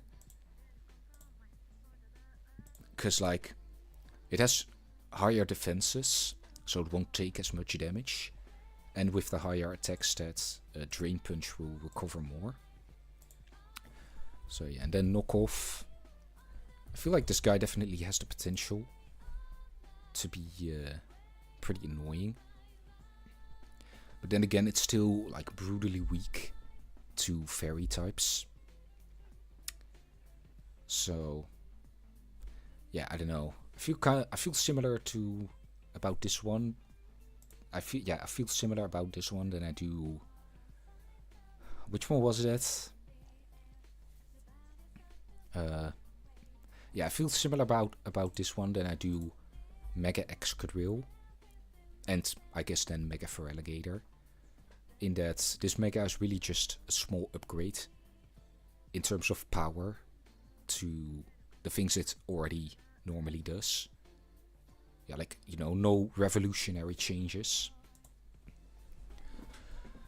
But yeah, I could see this making waves in like maybe RU or NU. Maybe UU. But yeah, that's about it. Nothing much to say about it. Like with Scolipede, there was an actual like big difference in stat layout. But this is just, you know, an improvement on what it already had. So yeah, quite a short one. He is dripped out though, I'll give him that. This is a pretty cool design. Especially, is this a shiny one?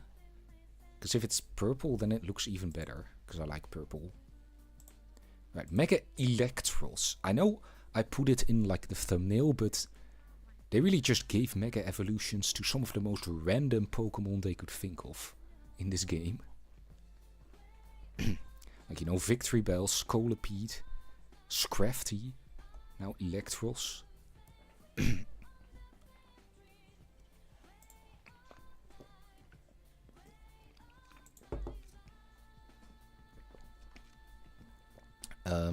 Let's see. So Eelektross. Where's Eelektross hanging out nowadays? I'm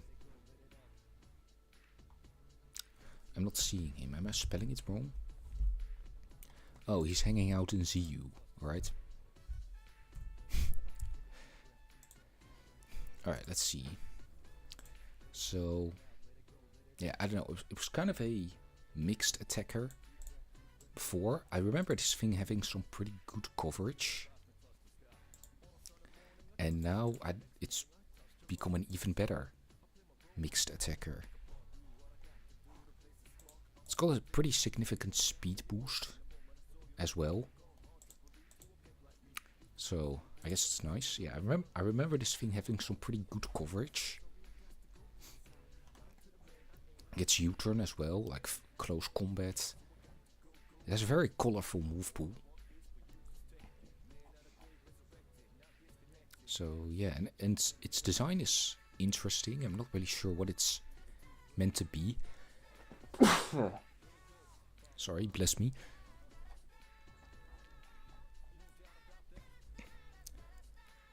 Yeah, I don't know. I feel like this is a similar situation where, as before, where it's just a small evolution of what the Pokemon already does. Because usually you would run like, I don't know, something like Expert Belt or Life Orb, and then do something like Wild Charge.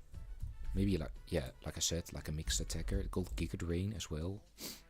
And then you run like, I don't know, like Close Combat. Got Crunch as well, Dark, Dragon type coverage, Steel type coverage. This guy has coverage from basically every single type at this point. And I guess that makes him a bit unpredictable, which I guess the Mega can also take advantage of since it's become more powerful. But I don't know, I feel like this is probably gonna be another one where it probably won't break into overused, but it'll probably do well in like the lower tiers, just because it's pretty versatile. Maybe because it's like in ZU now, right? Which is like the lowest official tier. Or, yeah, no, wait, PU is the lowest official tier. And ZU is then the unofficial tier below that. I don't know, maybe this will help it break into, I don't know, I feel like NU is attainable with this boost, maybe even PU or RU, sorry. But I don't know, I feel like mainly NU, because it also has to give up like heavy duty boots to run this. So yeah, similar verdict to Scrafty. Yeah, similar verdict to Scrafty. Not a crazy radical evolution of the Pokemon, and thus you know, it probably won't change significantly in terms of its competitive potential. So yeah, I guess maybe things like Coil would work better now that it has. Oh, it doesn't even have higher defense. It only has a little bit higher special defense. Does it get any like speed boosting moves? Because those might be more viable now that it has a higher speed. I don't know. It has Thunder Wave, so I guess it can take advantage of its higher speed through that.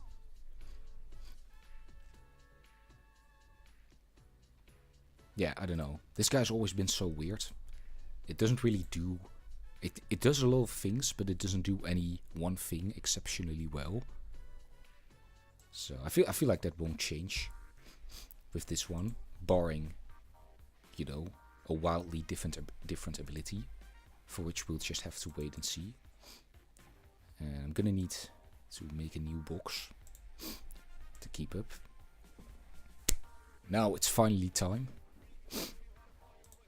I can't believe it. They gave my goat a Mega Evolution.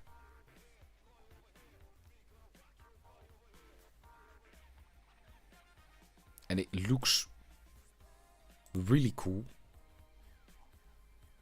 Like, hang on. Look at this thing. Yeah, like I said, the designs of like all of the Gen 5 Megas has been really good so far.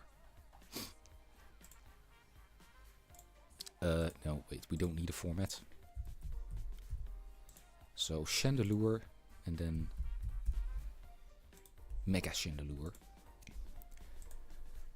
So yeah, where's Chandelure hanging out? NU? I mean, that's not terrible. But yeah, I really like this Pokemon. It's, like I said, it's probably my favorite Pokemon of all time. I just like how cool it looks and the fact that it is like so powerful. But yeah, it has a very high special attack stat and then, well, nothing much else. But this one has a crazy special attack stat. And then some small boosts to everything else. Mainly its defenses. I'd hoped for a bigger boost in speed. But I guess that, you know, might make it overpowered. Even though, you know, Mega-Starmie is right there. So yeah, it also got a boost to its attack. Like a 20-point boost to its attack, which... You couldn't have put those 20 points into speed as well. Yeah, did it get any new moves? Overheat. It got Flare Blitz. Did it have that before? Oh, it did. Alright, got Taunt. I don't know. I know it had Solar Beam.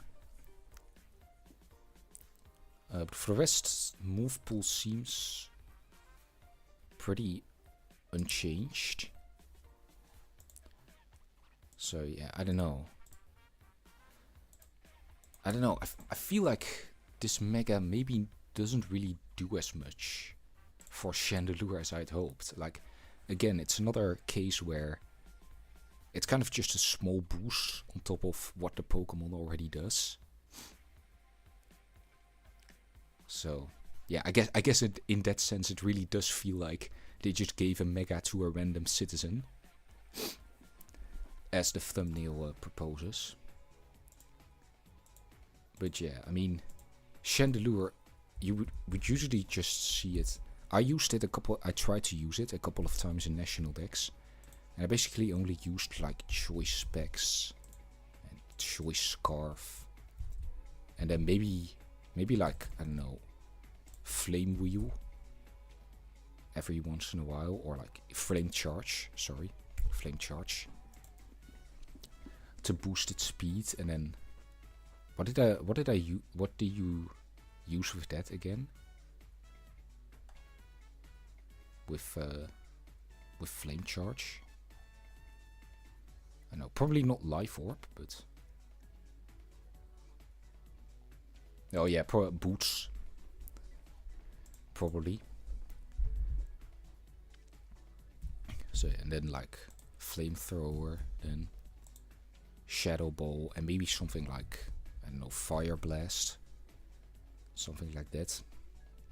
It doesn't really, it falls into kind of the same trap of Mega-Froslass, in the sense that King Gambit is just gonna, you know, come in and pursue it. Though I guess Chandelure can hit King Gambit very hard with fire moves.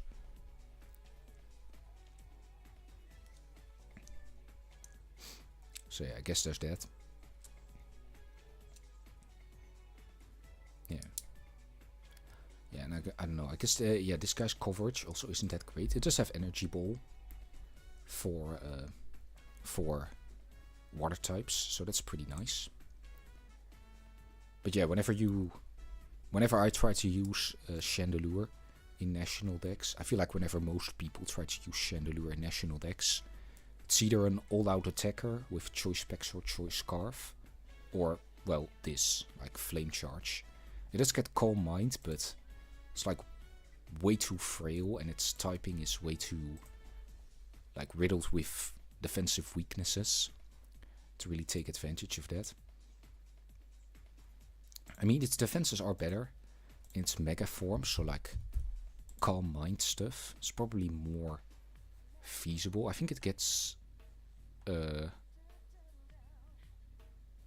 you could run like Calm Mind and Flame Charge, maybe, and then just Flamethrower and Shadow Ball. I guess this would probably be the first thing I would default to, because it is a little bit bulkier, which makes setting up a bit more feasible. But yeah, then I guess if I like go for Calm Mind or something on the turn that King Gambit comes in, you know, you have to decide to either like switch out and risk getting pursued, or attack and risk getting sucker punched. So yeah, I guess yeah, the meta isn't really geared to a Pokemon, or it's not really favorable to a Pokemon like Chandelure.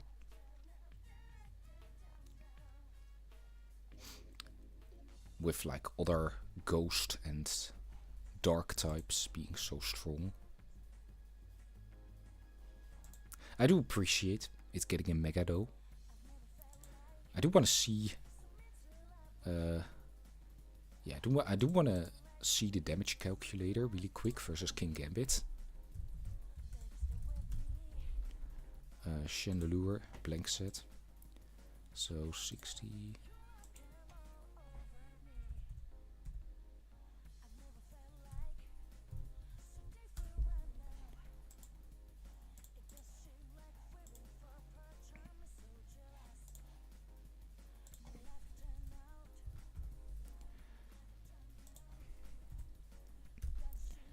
Go.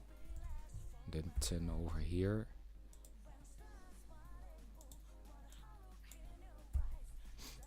There we go. And then we have 252 special attack.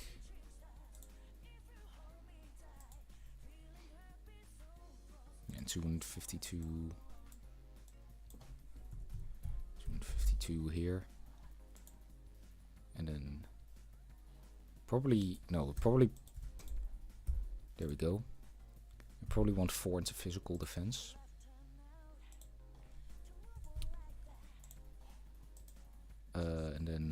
timid nature.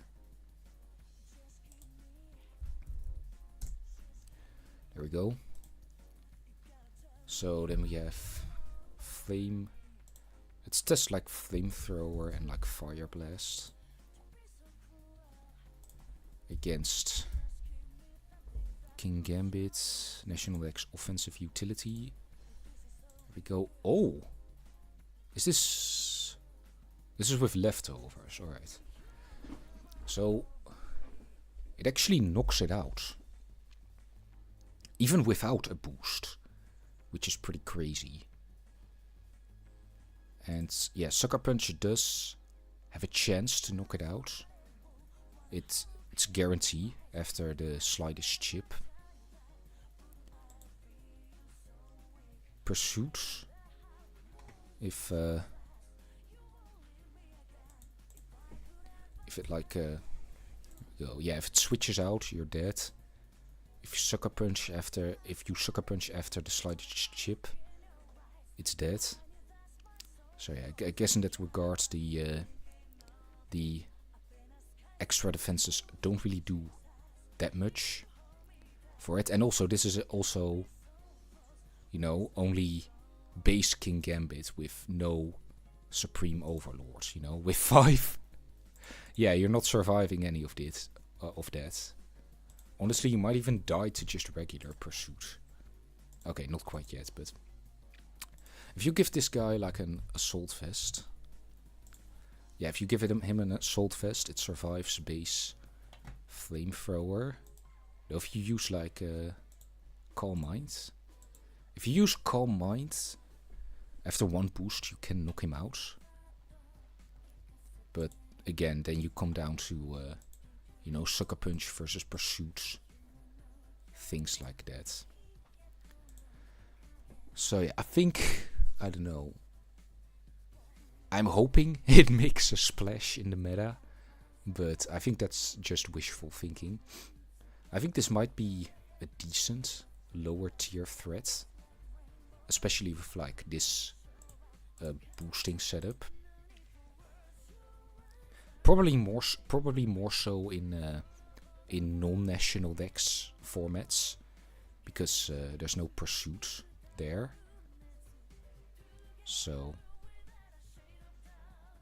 yeah, I will be trying to make it work. I'll tell you that. But yeah, like I said, it's another case of, you know, it's just a small boost on top of the current Pokemon, not a radical. Not really a radical change. So I think we're okay. I thought we were getting quite close to the end, but we're not really. We still have like 10 more to go. Jesus Christ. How long have I been streaming for? Oh, only an hour. I thought it was much longer. I mean, I did say I wanted to keep this under 2 hours.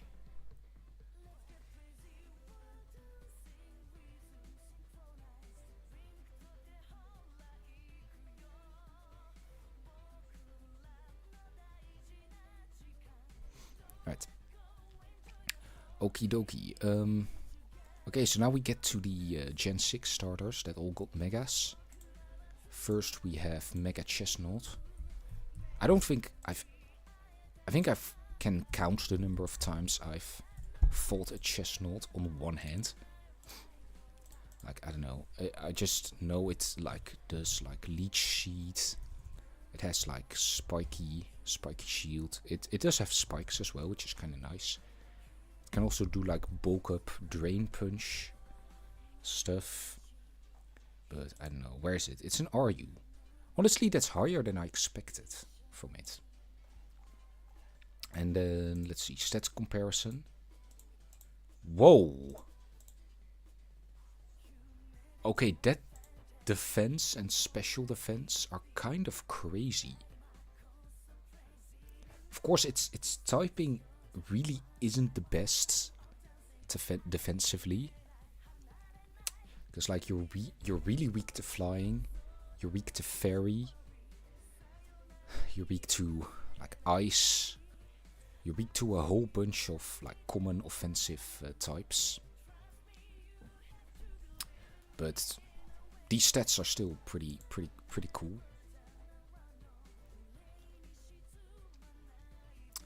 So yeah, in terms of moves,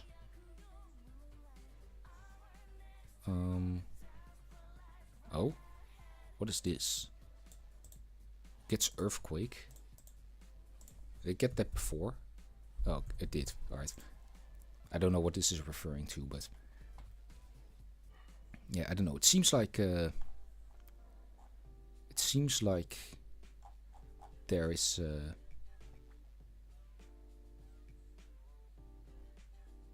yeah, I don't know. It seems like the moves are pretty similar.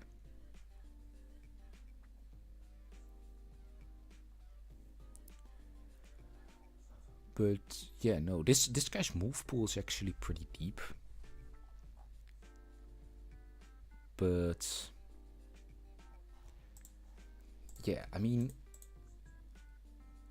it didn't really get anything new as far as moves is concerned, but these stat increases are like pretty big. It went from 530 to 630. Okay, only 100 points. Wait, what? Wait, that can't be, right? Because it got 50 in defense, 40. Oh, they took points away for its speed. I didn't notice that yet. I mean, I guess that's fine. It's more of a defensive Pokemon. But I guess it will still be doing, you know, stuff like Leech Sheet and like Bulk Up Drain Punch stuff. But honestly, I mean, the base Chestnaught is an RU right now.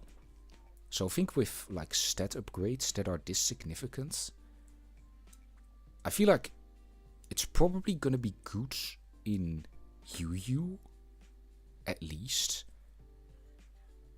Is it gonna be good in Overused? I don't think so. It might be there, but I think it will be really niche, because like I mentioned before, it's mainly geared towards defense, but its typing is pretty bad for defensively. So, yeah.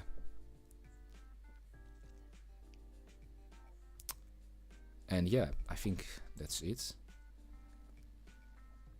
Bulletproof is a pretty good ability because it makes it immune to like Sludge Bomb and Shadow Ball. But yeah, in general, I think this is just another upgrade of what a Pokemon already does. A more substantial upgrade, I think, than most of the ones we've talked about so far. But still, like nothing super major, nonetheless. So next we have Mega-Delphox. I don't think I've ever seen Delphox, to be honest. It's in PU, which is like the lowest official tier. So it was mostly just like a fast, special attacking psychic type. And oh, alright. Pretty great stat increases, I would say. You know, mostly just doubling down on what it already does well, which is, you know, a theme with these Mega Pokemon.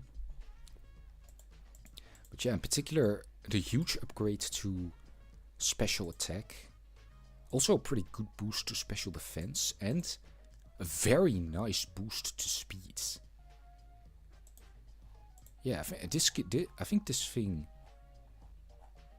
has potential to be decent in like, I don't know, RU or NU or something like that.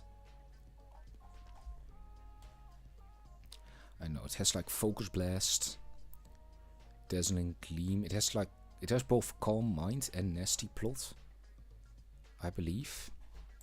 Which, I mean, its special defense is pretty good. So, you know, both are like considerable. Where is it? Yeah, here, Calm Mind. It gets Psyshock. It gets a lot of useful step moves, but I think where it falters a bit is that it's never really had very many good coverage moves. Yeah, cause like you can, even if you run like Nasty Plot or something, you run like what, flamethrower. I don't know why there's 2 flamethrowers. Then you run like probably either Psychic, Psyshock, or I guess you can run Psychic Noise as well. Let's just put Psyshock. But then beyond that, you have like Dazzling Gleam for dark types. You've got Focus Blast for dark types as well. Grass Knot for water types. Hex. Yeah, Hex and Shadow Ball for ghost types. Scorching Sands for rock types. Okay, yeah.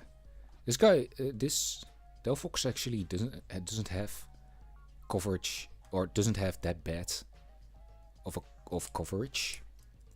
But I think it kind of suffers from 4 move slot syndrome, where, you know, there isn't really one coverage move that really covers everything. So, you know, you're always gonna have to lose out on something.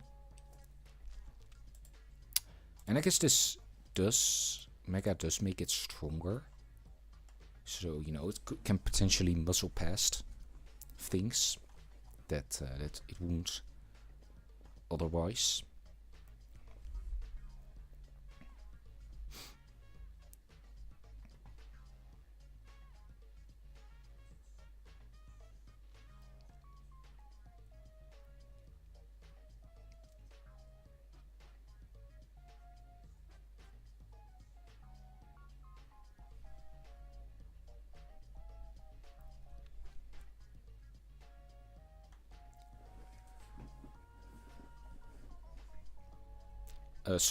Sorry, I zoned out for a little bit.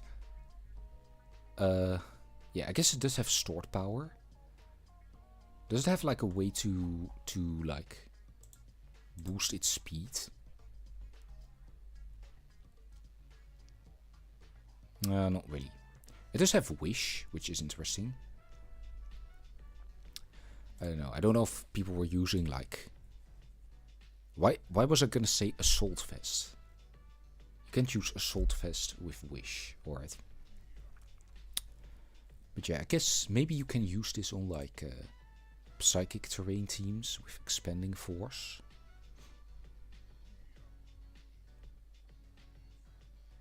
But yeah, I mean... You can also do things like Encore, Taunt, stuff like that. I don't know if it gets Taunt.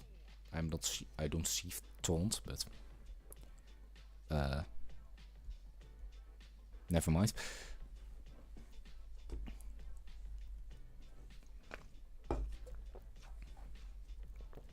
Alright, yeah. So this is another one. Yeah, I think we'll do pretty well in the lower tiers. I think Chestnaught is probably the better Mega, just of the fact that it has better stats. But I think this one can also do well in maybe like RU or something. Yeah, seems reasonable. Again, oh yeah, and abilities. It has like Magician, but you know they're probably not gonna put Magician on a Mega Pokemon. You know, that would be kind of cruel. So yeah, it's safe to say that it will get a new ability. This one in particular, when they eventually do arrive into the mainline games. So I guess we'll have to wait and see then how that will affect it. And then lastly we have Greninja. Yeah, now we have Ash-Greninja and Mega-Greninja. I actually do want to compare Ash-Greninja to Mega-Greninja. Yeah, because Mega-Greninja is like weaker than Ash-Greninja, but it's slightly but it's faster. It's very fast, in fact. Right, Mega-Greninja.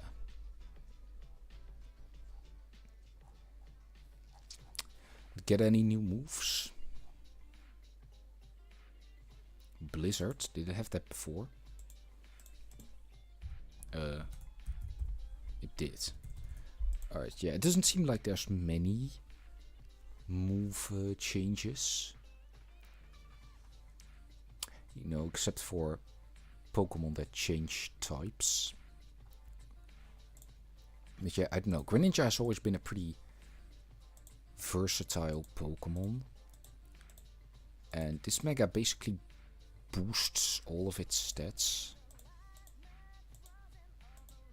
Yeah, it boosts its defenses, which is something that Ash-Greninja did not do, but it's still pretty frail.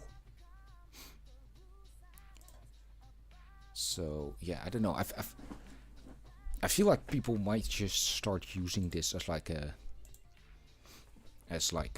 you know, a bootleg Mega or a bootleg Ash-Greninja with like Hydro Pump, Water Shuriken, and then, you know, Dark Pulse, and then what, like Ice Beam, something like that. I don't know. Yeah, I feel like I don't really have much to say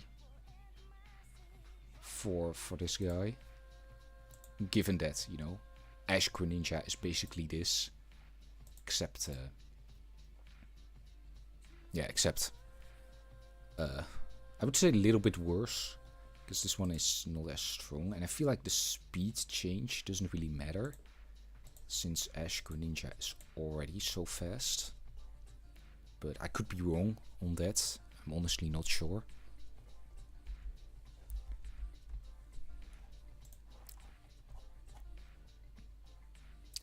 Yeah, I mean, the moves seem pretty similar. It gets spikes, but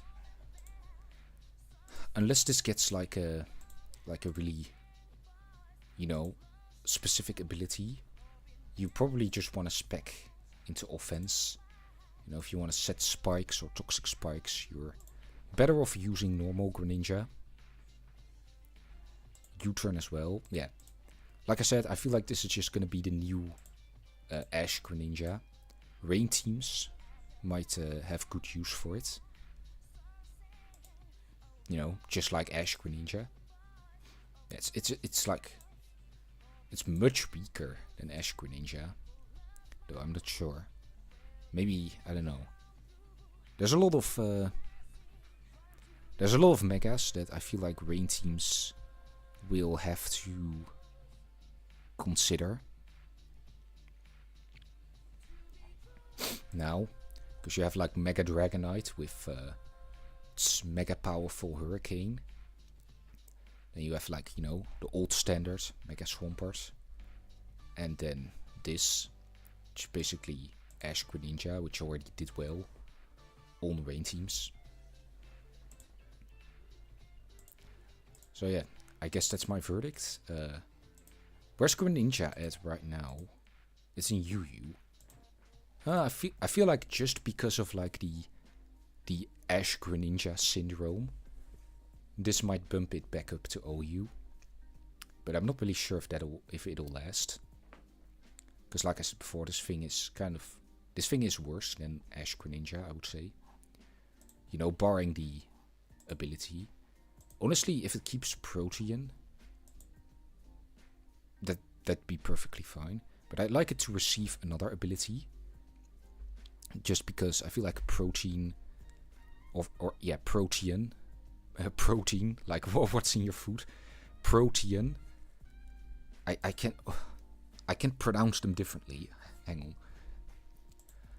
But yeah, I feel like Protean is more of a like utility oriented ability, and I feel like with this one, what you really want is, you know, like maximum power.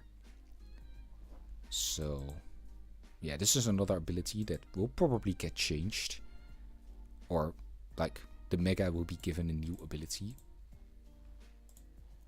or another ability. Then we're nearing the end now, actually.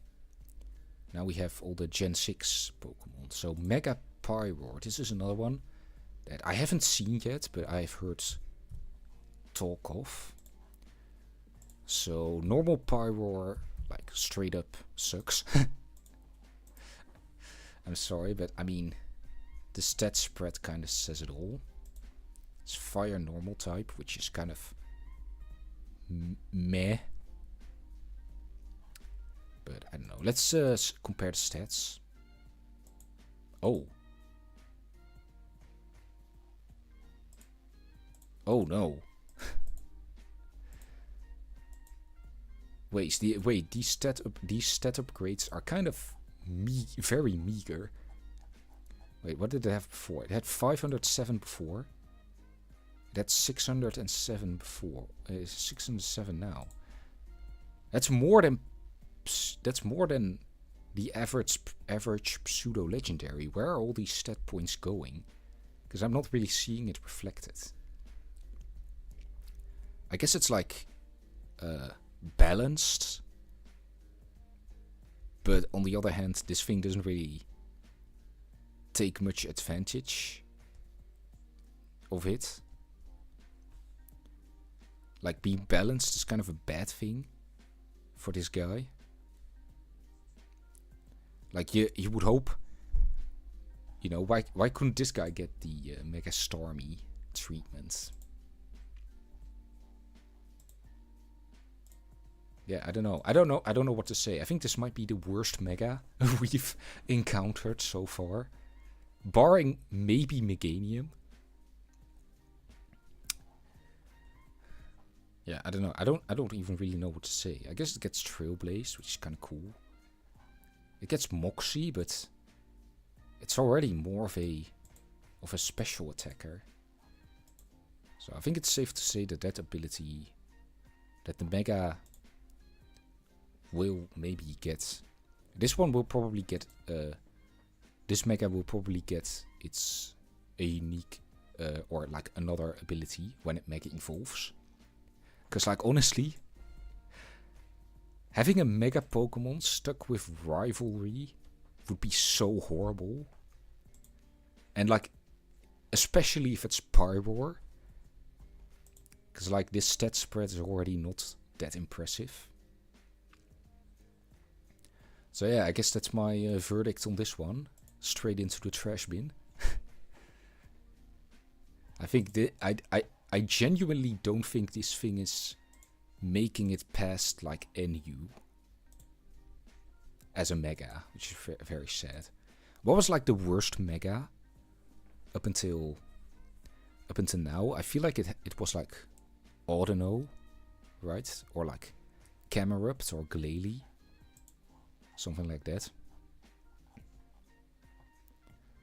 Alright, next up, Mega Floette. Yeah, this one's pretty interesting, because like Floette is like a really significant Pokemon in like the lore of Kalos, right? So yeah, and this is specifically. Oh no, wait! I thought this was specifically for like the Eternal Floette. But whatever. No, wait. Wait, is this unique to Eternal Floette?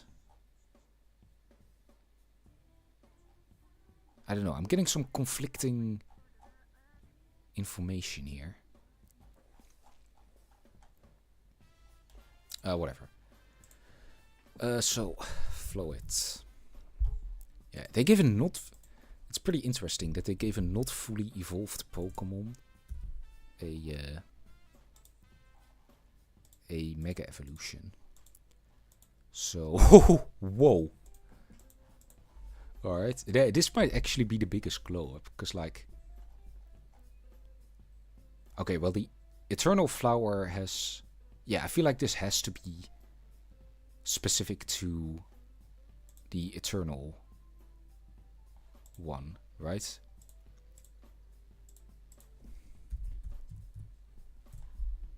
Here. Can we There we go. Yeah, because this seems much more like reasonable as a stat upgrade.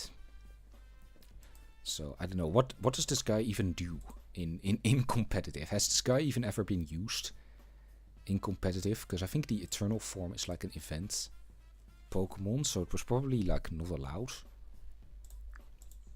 But yeah, I'm seeing basically another Mega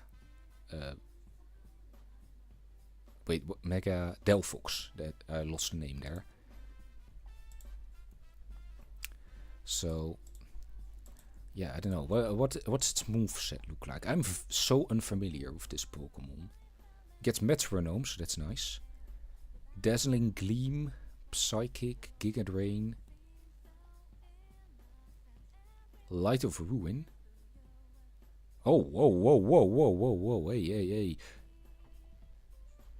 Oh, the user will also take some damage. Okay, never mind. Okay, this guy does get, this one does get Moonblast. Yeah, it's a lot of fairy moves, a lot of grass moves.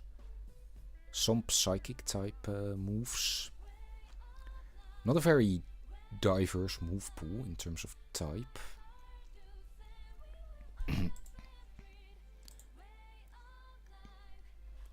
I don't know. It evolves into Florges, right? So I guess that's maybe the best comparison. And like, I mean, I don't know, somewhat comparable. But Florges is in PU. So I don't know. I'm not really familiar with this Pokemon. I guess it could probably use Calm Mind well with like Giga Drain and Moonblast.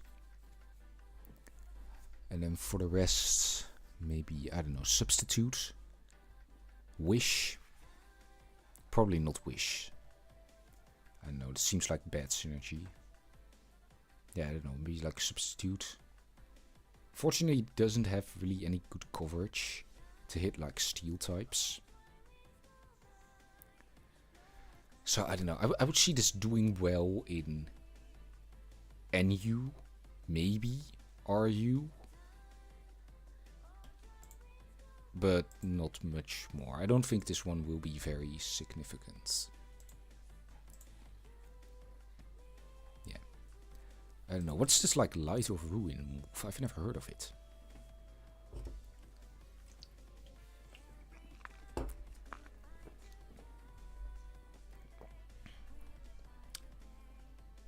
So one.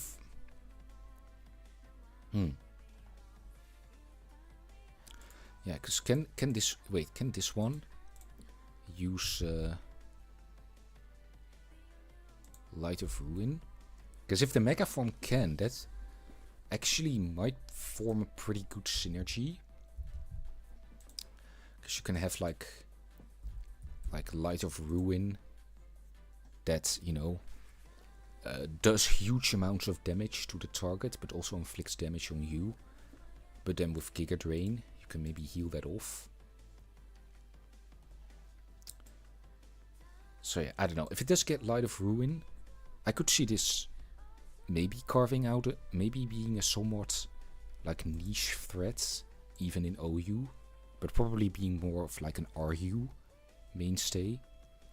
If it doesn't have Light of Ruin, then yeah, I would say like RU at best.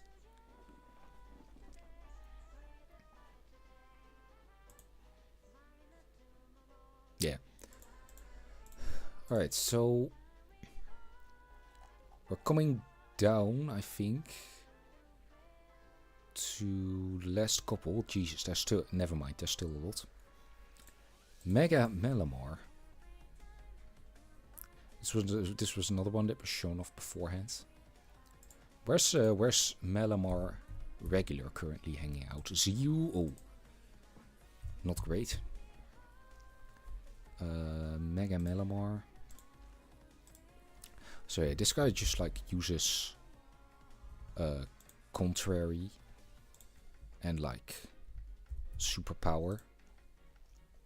And yeah, and that's basically it, like knockoff and things like that. And then stat comparison. It became bulkier, which I'm not sure if I like. It became faster, which is cool.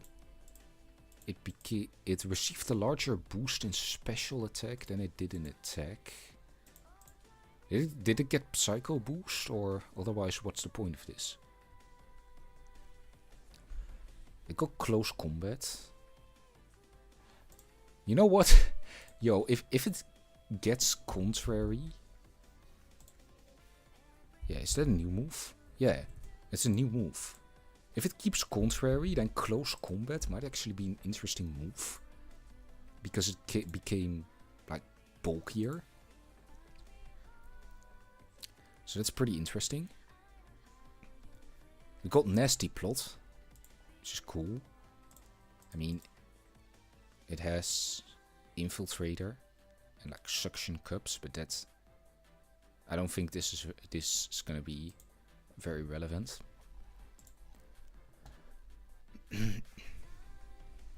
Yeah, it does have pretty good coverage in terms of like move pool type diversity.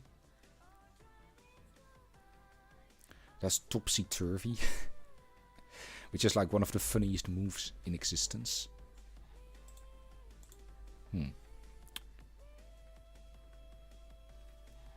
I don't know. I don't think this thing is gonna be like anywhere near OU, but I could see it making waves in the lower tiers as like a using like taunt, something like that, being more of like a utility Pokemon, like taunt, knockoff, then maybe like close combat or superpower, and then like Topsy Turvy or something like that. Yeah, beyond that, I don't think it has much beyond like contrary superpower, but I guess we'll have to wait until you know it's revealed what ability it'll have.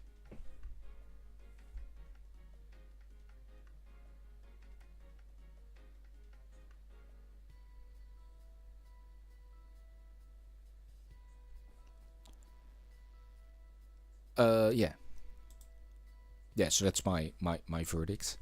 I feel like this is like a classic like NU Pokemon. Yeah, like a utility like a classic NU Pokemon, like, you know, well-rounded stats, large utility move pool, classic NU activities. Alright, yeah, we're continuously going faster through these Pokemon.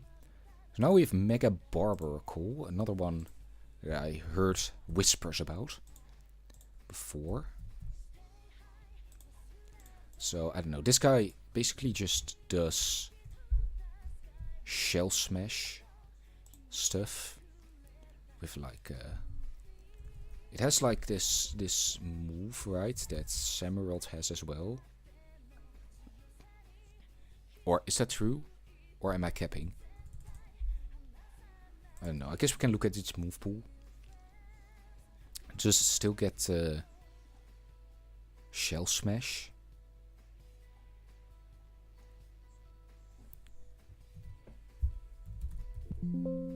It doesn't. What? Are you sure? Maybe just not in this game. Huh. It gets close combat, which is pretty cool. I don't know if it had that before. Barbaracle is not in Gen 1.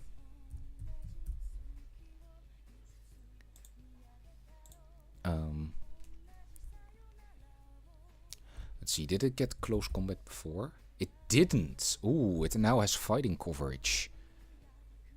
Or like, I guess it had like Brick Break and Cross Chop. And Low Kick. And Power Punch. And Superpower. But none of them compare to Close Combat. You know? It gets like Waterfall and Liquidation. Which, yeah. Yeah, it does get Razor Shell. I was correct. And then Rock gets like Stone Edge, stuff like that. Right, yeah. So maybe, so this is Mega. Pretty good stats, but it doesn't seem like that much of a jump. Oh no, the attack is a pretty large jump. Defense as well. Yeah, honestly, stat buffs are pretty good. Honestly, like on its own, I wouldn't really have thought that much about this Pokemon.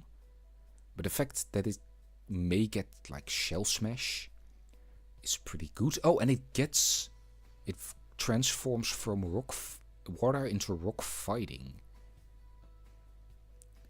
That's a pretty interesting type combination. Have we ever had a rock fighting type? Oh, right. I'm sorry, Terrakion. But yeah, it's a pretty interesting type combination. You're a fighting type that's weak to other fighters, which isn't ideal. But on the other hand, you can now hit like steels and stuff, and ice types that like that, you know, could freeze dry you as a water type. I guess you already have a rock to deal with ice. It's mainly just, you know, getting past steel types easier. I don't know, losing Water Step might be a bit... No, actually, it might not be that bad. I don't know, it's more of a... This new type, I feel like, is more of a side grade. Because, like, with fighting, you, like, hit steel types better. You hit normal dark types. But without water types, I guess rock still hits fire. But without water types, you're gonna be water stab. You're gonna be left more vulnerable to powerful ground types. I don't know, if it does retain Shell Smash and Tough Claws, then I guess even without stab, water moves are still bound to hit pretty hard. So yeah, I feel like this Mega is the first in a while that I think might have some OU potential. Probably like, it'll probably be like a mainstay in UU or something, or maybe RU. No, I feel like it could maybe do UU with some sporadic appearances in OU.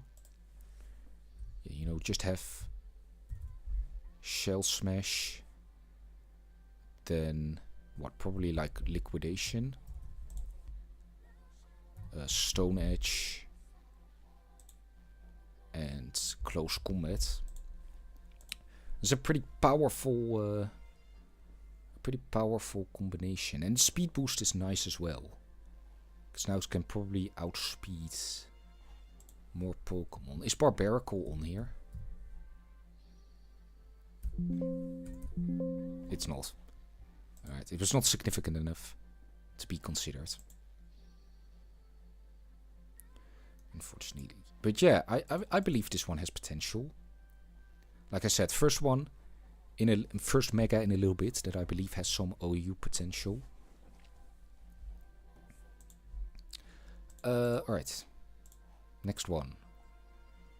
Mega-Dragalge. This one caught my eye. And I just want to say, this design rocks. Look at this. Honestly, what's like my What's like my favorite design up to now? Probably like, I don't know. I feel like I like Ash-Greninja, Scolipede, Scrafty. I feel like these three all have really cool designs. Chandelure as well. Greninja's looks pretty cool. And then, yeah, and then Mega-Dragalge. That's probably my favorite designs up to now. But yeah, Dragalge. It's in PUBL. So, not that great. But what does it do? I feel like this guy either lays toxic spikes or just like spams choice specs, Draco Meteor and like sludge waves and stuff. I feel like that's literally the only two things I've ever seen him do. And the Mega...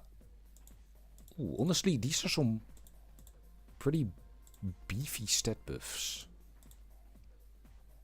I feel like.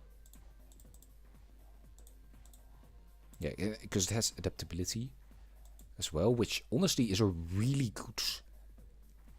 Adaptability honestly is a really good ability, especially I feel for this stab combination. So yeah, we got oh.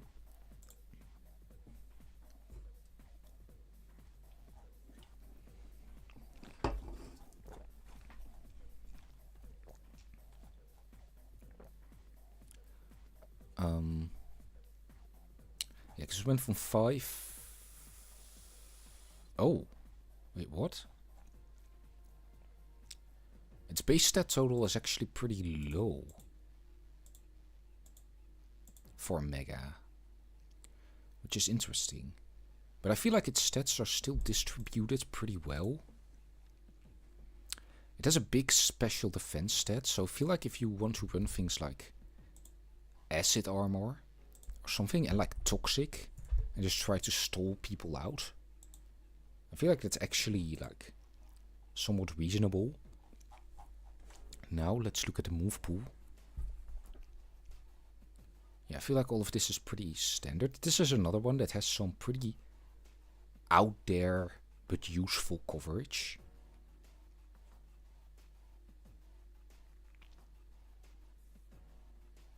Yeah, it is slightly hampered by the fact that it doesn't have reliable recovery, I don't think.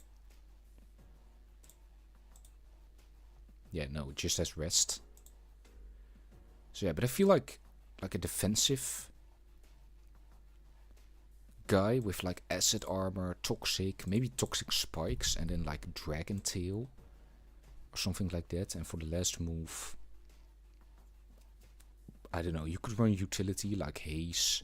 It doesn't get knockoff, right? I don't think it does. And then like, I don't know, poison jab seems a bit redundant if you're just gonna stall people out with toxic. But yeah, I guess you could use like, I don't know, substitute or something. Scald as well,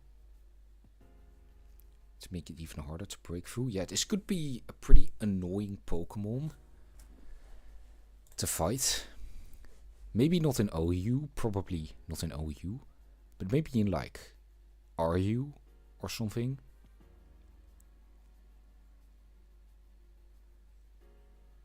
So yeah, I guess that's my final verdict. Nothing amazing, but appreciated. Got 40 points in special defense.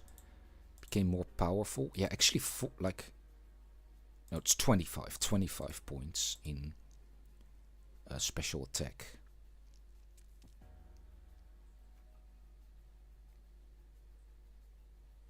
Yeah. Yeah. Alright.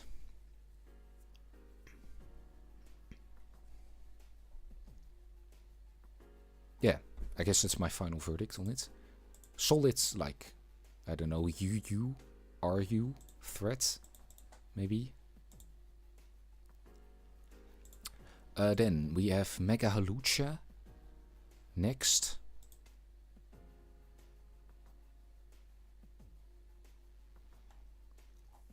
Yeah, this is pretty interesting for like a Mega.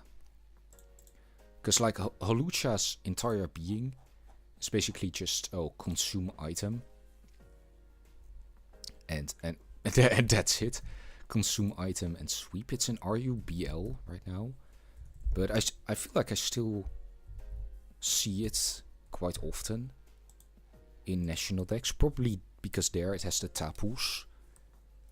So it can use like Electric Seed and Psychic Seed much better than in regular OU. So yeah, stats comparison. Now, yeah, at first glance it doesn't seem too significant, the stat increases. Oh wait, no. I was gonna say, but Unburden makes its speed faster, but of course with a Mega Stone you're not gonna have Unburden. So yeah, honestly Limber would be a fine ability for this Mega. Yeah, because in national decks this thing just runs like Electric Seed, Unburden, Sword, and then Sword Stance, Close Combat, Acrobatics, and then like a, I don't know, a variety of other moves. It could run like Drain Punch instead of Close Combat, or it could just run Roost as well. It could use a Poison Jab as well, something like that. Thunder Punch, I guess, to take advantage of electric terrain and kill bulky waters. But yeah, for this, I really don't know. I can't really assess the potential of this guy, because like the ability is so integral to Hawlucha's functioning in competitive Pokemon that, you know, until we know what the Mega-Hawlucha's ability is going to be, I don't think we can really say much.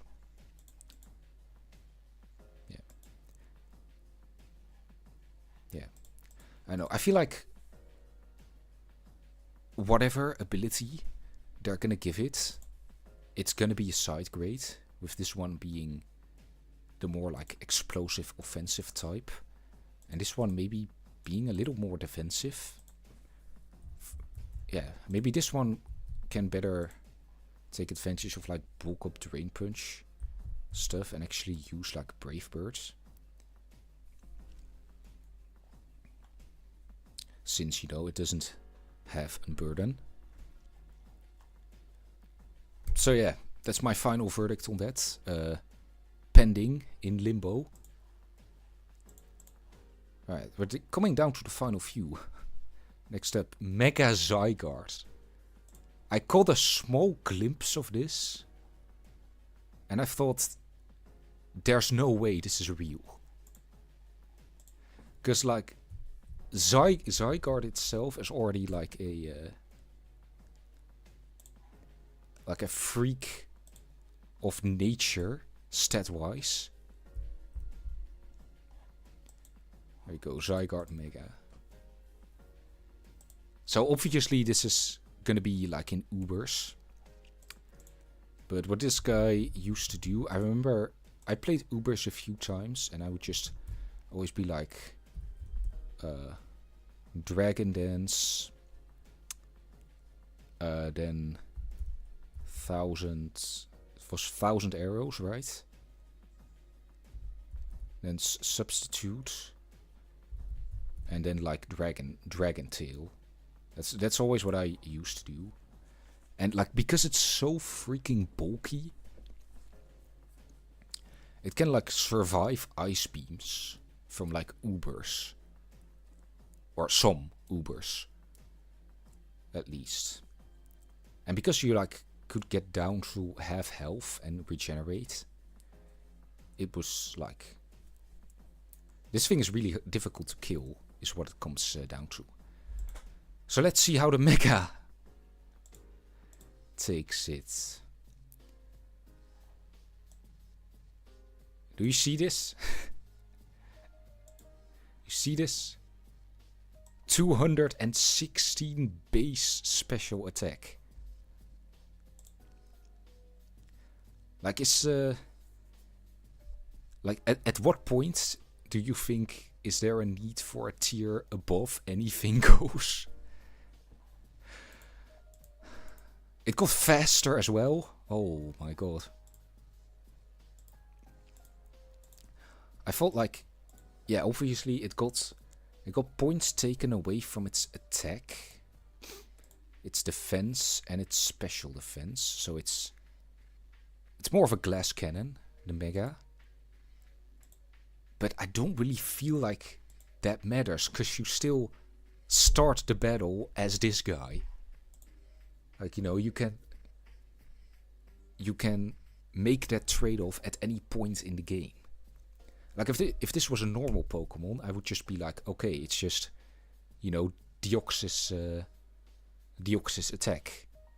Except it's not Deoxys attack, because it also has 216 HP.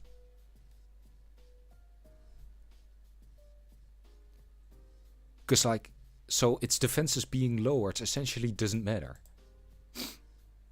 Because it's still going to be insanely bulky.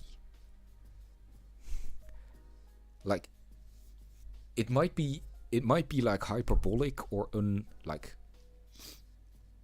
because of recency bias, but I truly believe this might be the new strongest Pokemon of all time.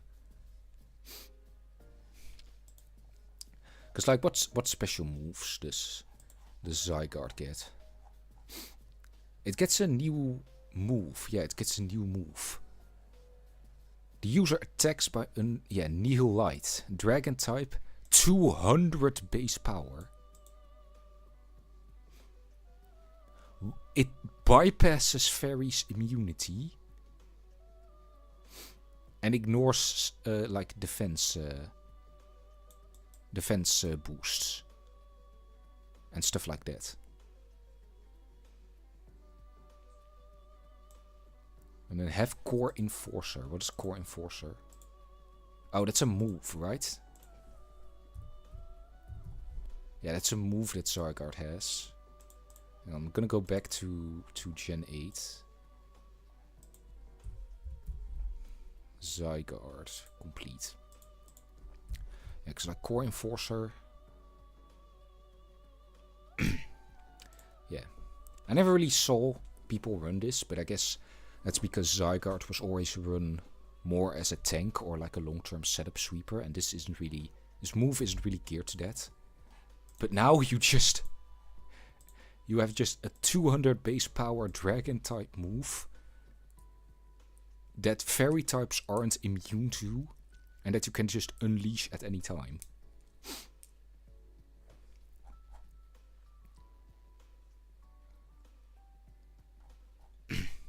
What's the total stats of this?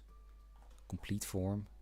It has 778 base stats points. Is that like a record? Does Mega-Rayquaza have more than this?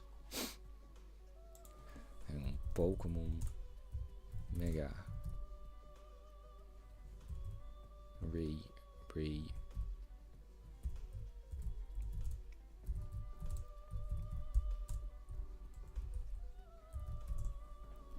base stat points. Oh. Okay, Mega-Rayquaza has a total of 780. So yeah, this thing has more stat points, base stat points, than Mega-Rayquaza. It's not by a lot. It's by only by like 8. But whatever. And I do want to say, the design for this guy is also kind of sick.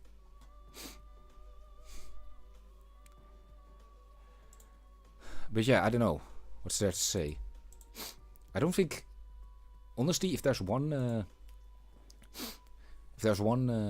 thing holding it back, is that it probably doesn't have a special setup move.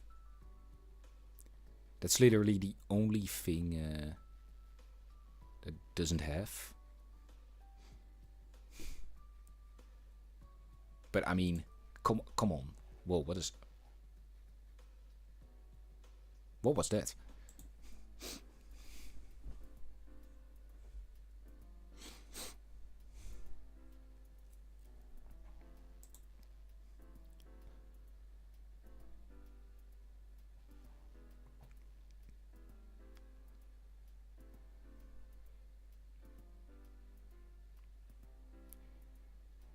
Yeah, sorry, I was zoning out again.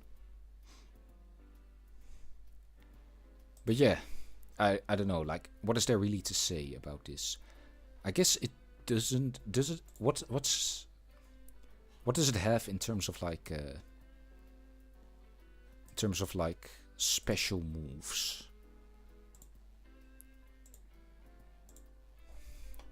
Because like, yeah, it doesn't really have that much great special moves. Like, it basically just has Earth Power and yeah, and then Dragon moves. I guess it does have Sludge Wave for fairy types, but on the other hand, if you have this move, Nihilite, then, you know, it doesn't matter what Pokemon your opponent sends out. So yeah, what is there really to say about this one in terms of a final verdict? This might just be the new strongest Pokemon of all time. I think this is definitely getting banned from Ubers. Like if like Houndstone can get banned from overused just because of a last respects, I think Mega-Zygarde can probably get banned from Ubers for, you know, 216 special attack, 200 base power Nihilite. And honestly, like I said before, like, at what point do we have to consider a tier above anything goes? Because I truly think this guy might test that boundary. But yeah. Anyway, we're down to like the final few, right? I think we only have two more to cover. So the first guy is Mega-Drampa. Also really pretty random choice. Drampa is like a pretty bad Pokemon, right? Oh, it's not in Gen 9, alright. But I remember Drampa being sort of a bad Pokemon. I would see it like on occasion. It's in PUBL, so I guess not the worst. Yeah, it's like kind of like Moltres, the Galarian Moltres. But like, it's really slow. It did have some interesting moves like Dragon Pulse, Hyper Voice, stuff like that. So it was mostly, I feel like, just an all-out special attacker. Did it have like any? It had like Calm Mind for setup, but not like Nasty Plot. No, it basically just had Calm Mind. And beyond that, you would basically only see this guy as like a lower tier defogger, I feel like. So yeah, let's see how the Mega changes this up. I'll delete you, Zygarde, so I can have the stat spreads side by side. So it already had a pretty high special attack, and it became even higher. Yeah, it got some pretty significant boosts to both defenses. 20 for special, no wait, 25 in both. And then also 25 in special attack. And 25 in attack. And that's basically it. I don't know. This guy seems fine. I don't know. It's like, this guy did get Draco Meteor, right? Draco Meteor. Where was this guy? PUBL.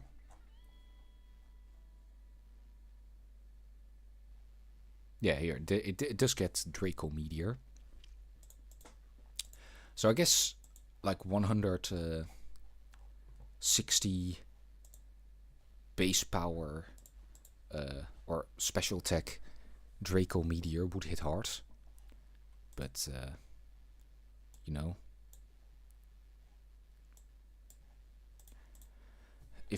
If you really want that, then you should probably just use like Drampa.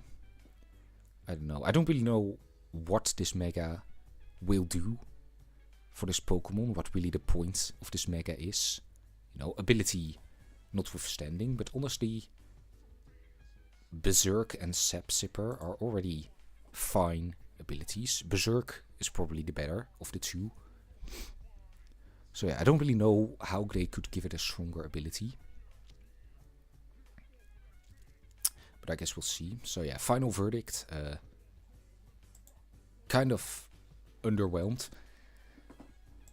So yeah, I guess that brings us to the final Mega-Falinks. I got a glimpse of this, like when I was scrolling through the list throughout the stream. But this looks funny as hell. They've all assembled into like a Power Ranger or something. So yeah, Falinks normally is pretty bad Pokemon. I don't know. It has like no retreat, which can catch people off guard, but its stats aren't really good enough to really take advantage of that. Like it only has 100 base attack. And it does have Defiant, which can help a bit in that regard. But even then, like, I feel like Ghost types and Fairy types do pretty well against it. Because like, it's also really not fast at all, so even at +1 speed, there's plenty of things that can come in and like revenge kill it. Because its defenses are also pretty low, so let's see how the Mega Evolution remedies that. Okay, pretty big speed boost, that's good. Pretty decent attack boost, pretty decent defense boost. Yeah, you know what, I think they took the right steps here. Any new moves? I think it has Zen Headbutt.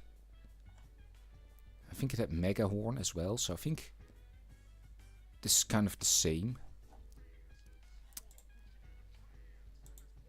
So yeah, I don't know. I feel like this will definitely be a big boost, just because of the speed boost alone. So yeah, it's currently like in PU or ZU. Ooh. I could see this guy shooting up to maybe, I don't really know, maybe RU at most? Yeah, I'm gonna say that. I know, it's so much appreciated boosts to this pretty weak Pokemon. I don't know, I feel like there's not really much to say about this one. So yeah, the design is really good though. So yeah, I guess that's gonna be it of me examining all the competitive potential of all the new Mega Evolutions. This took way too long. I mean, how long have I been streaming for? It says here 2 hours. But I think it's been more. I don't know what's going on.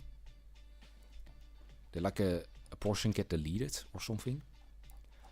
But yeah, in terms of who I think have the most competitive potential, Mega-Clefable I feel like definitely stands a chance.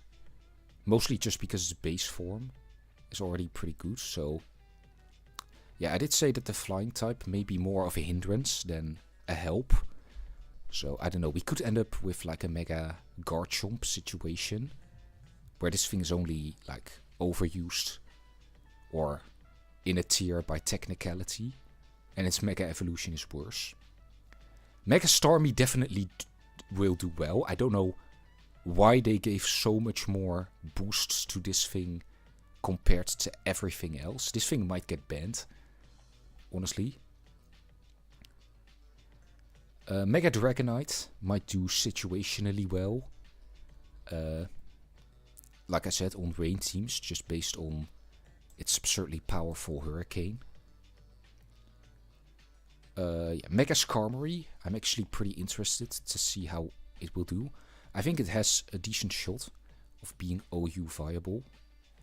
Mega-Froslass, like I said, will also maybe be sort of a niche threat, if not for the fact that it is countered pretty hard by King Gambit. Mega-Excadrill, I feel like similar situation with Mega-Clefable, where the Pokemon is already pretty good without a Mega form, so it'll probably find a place.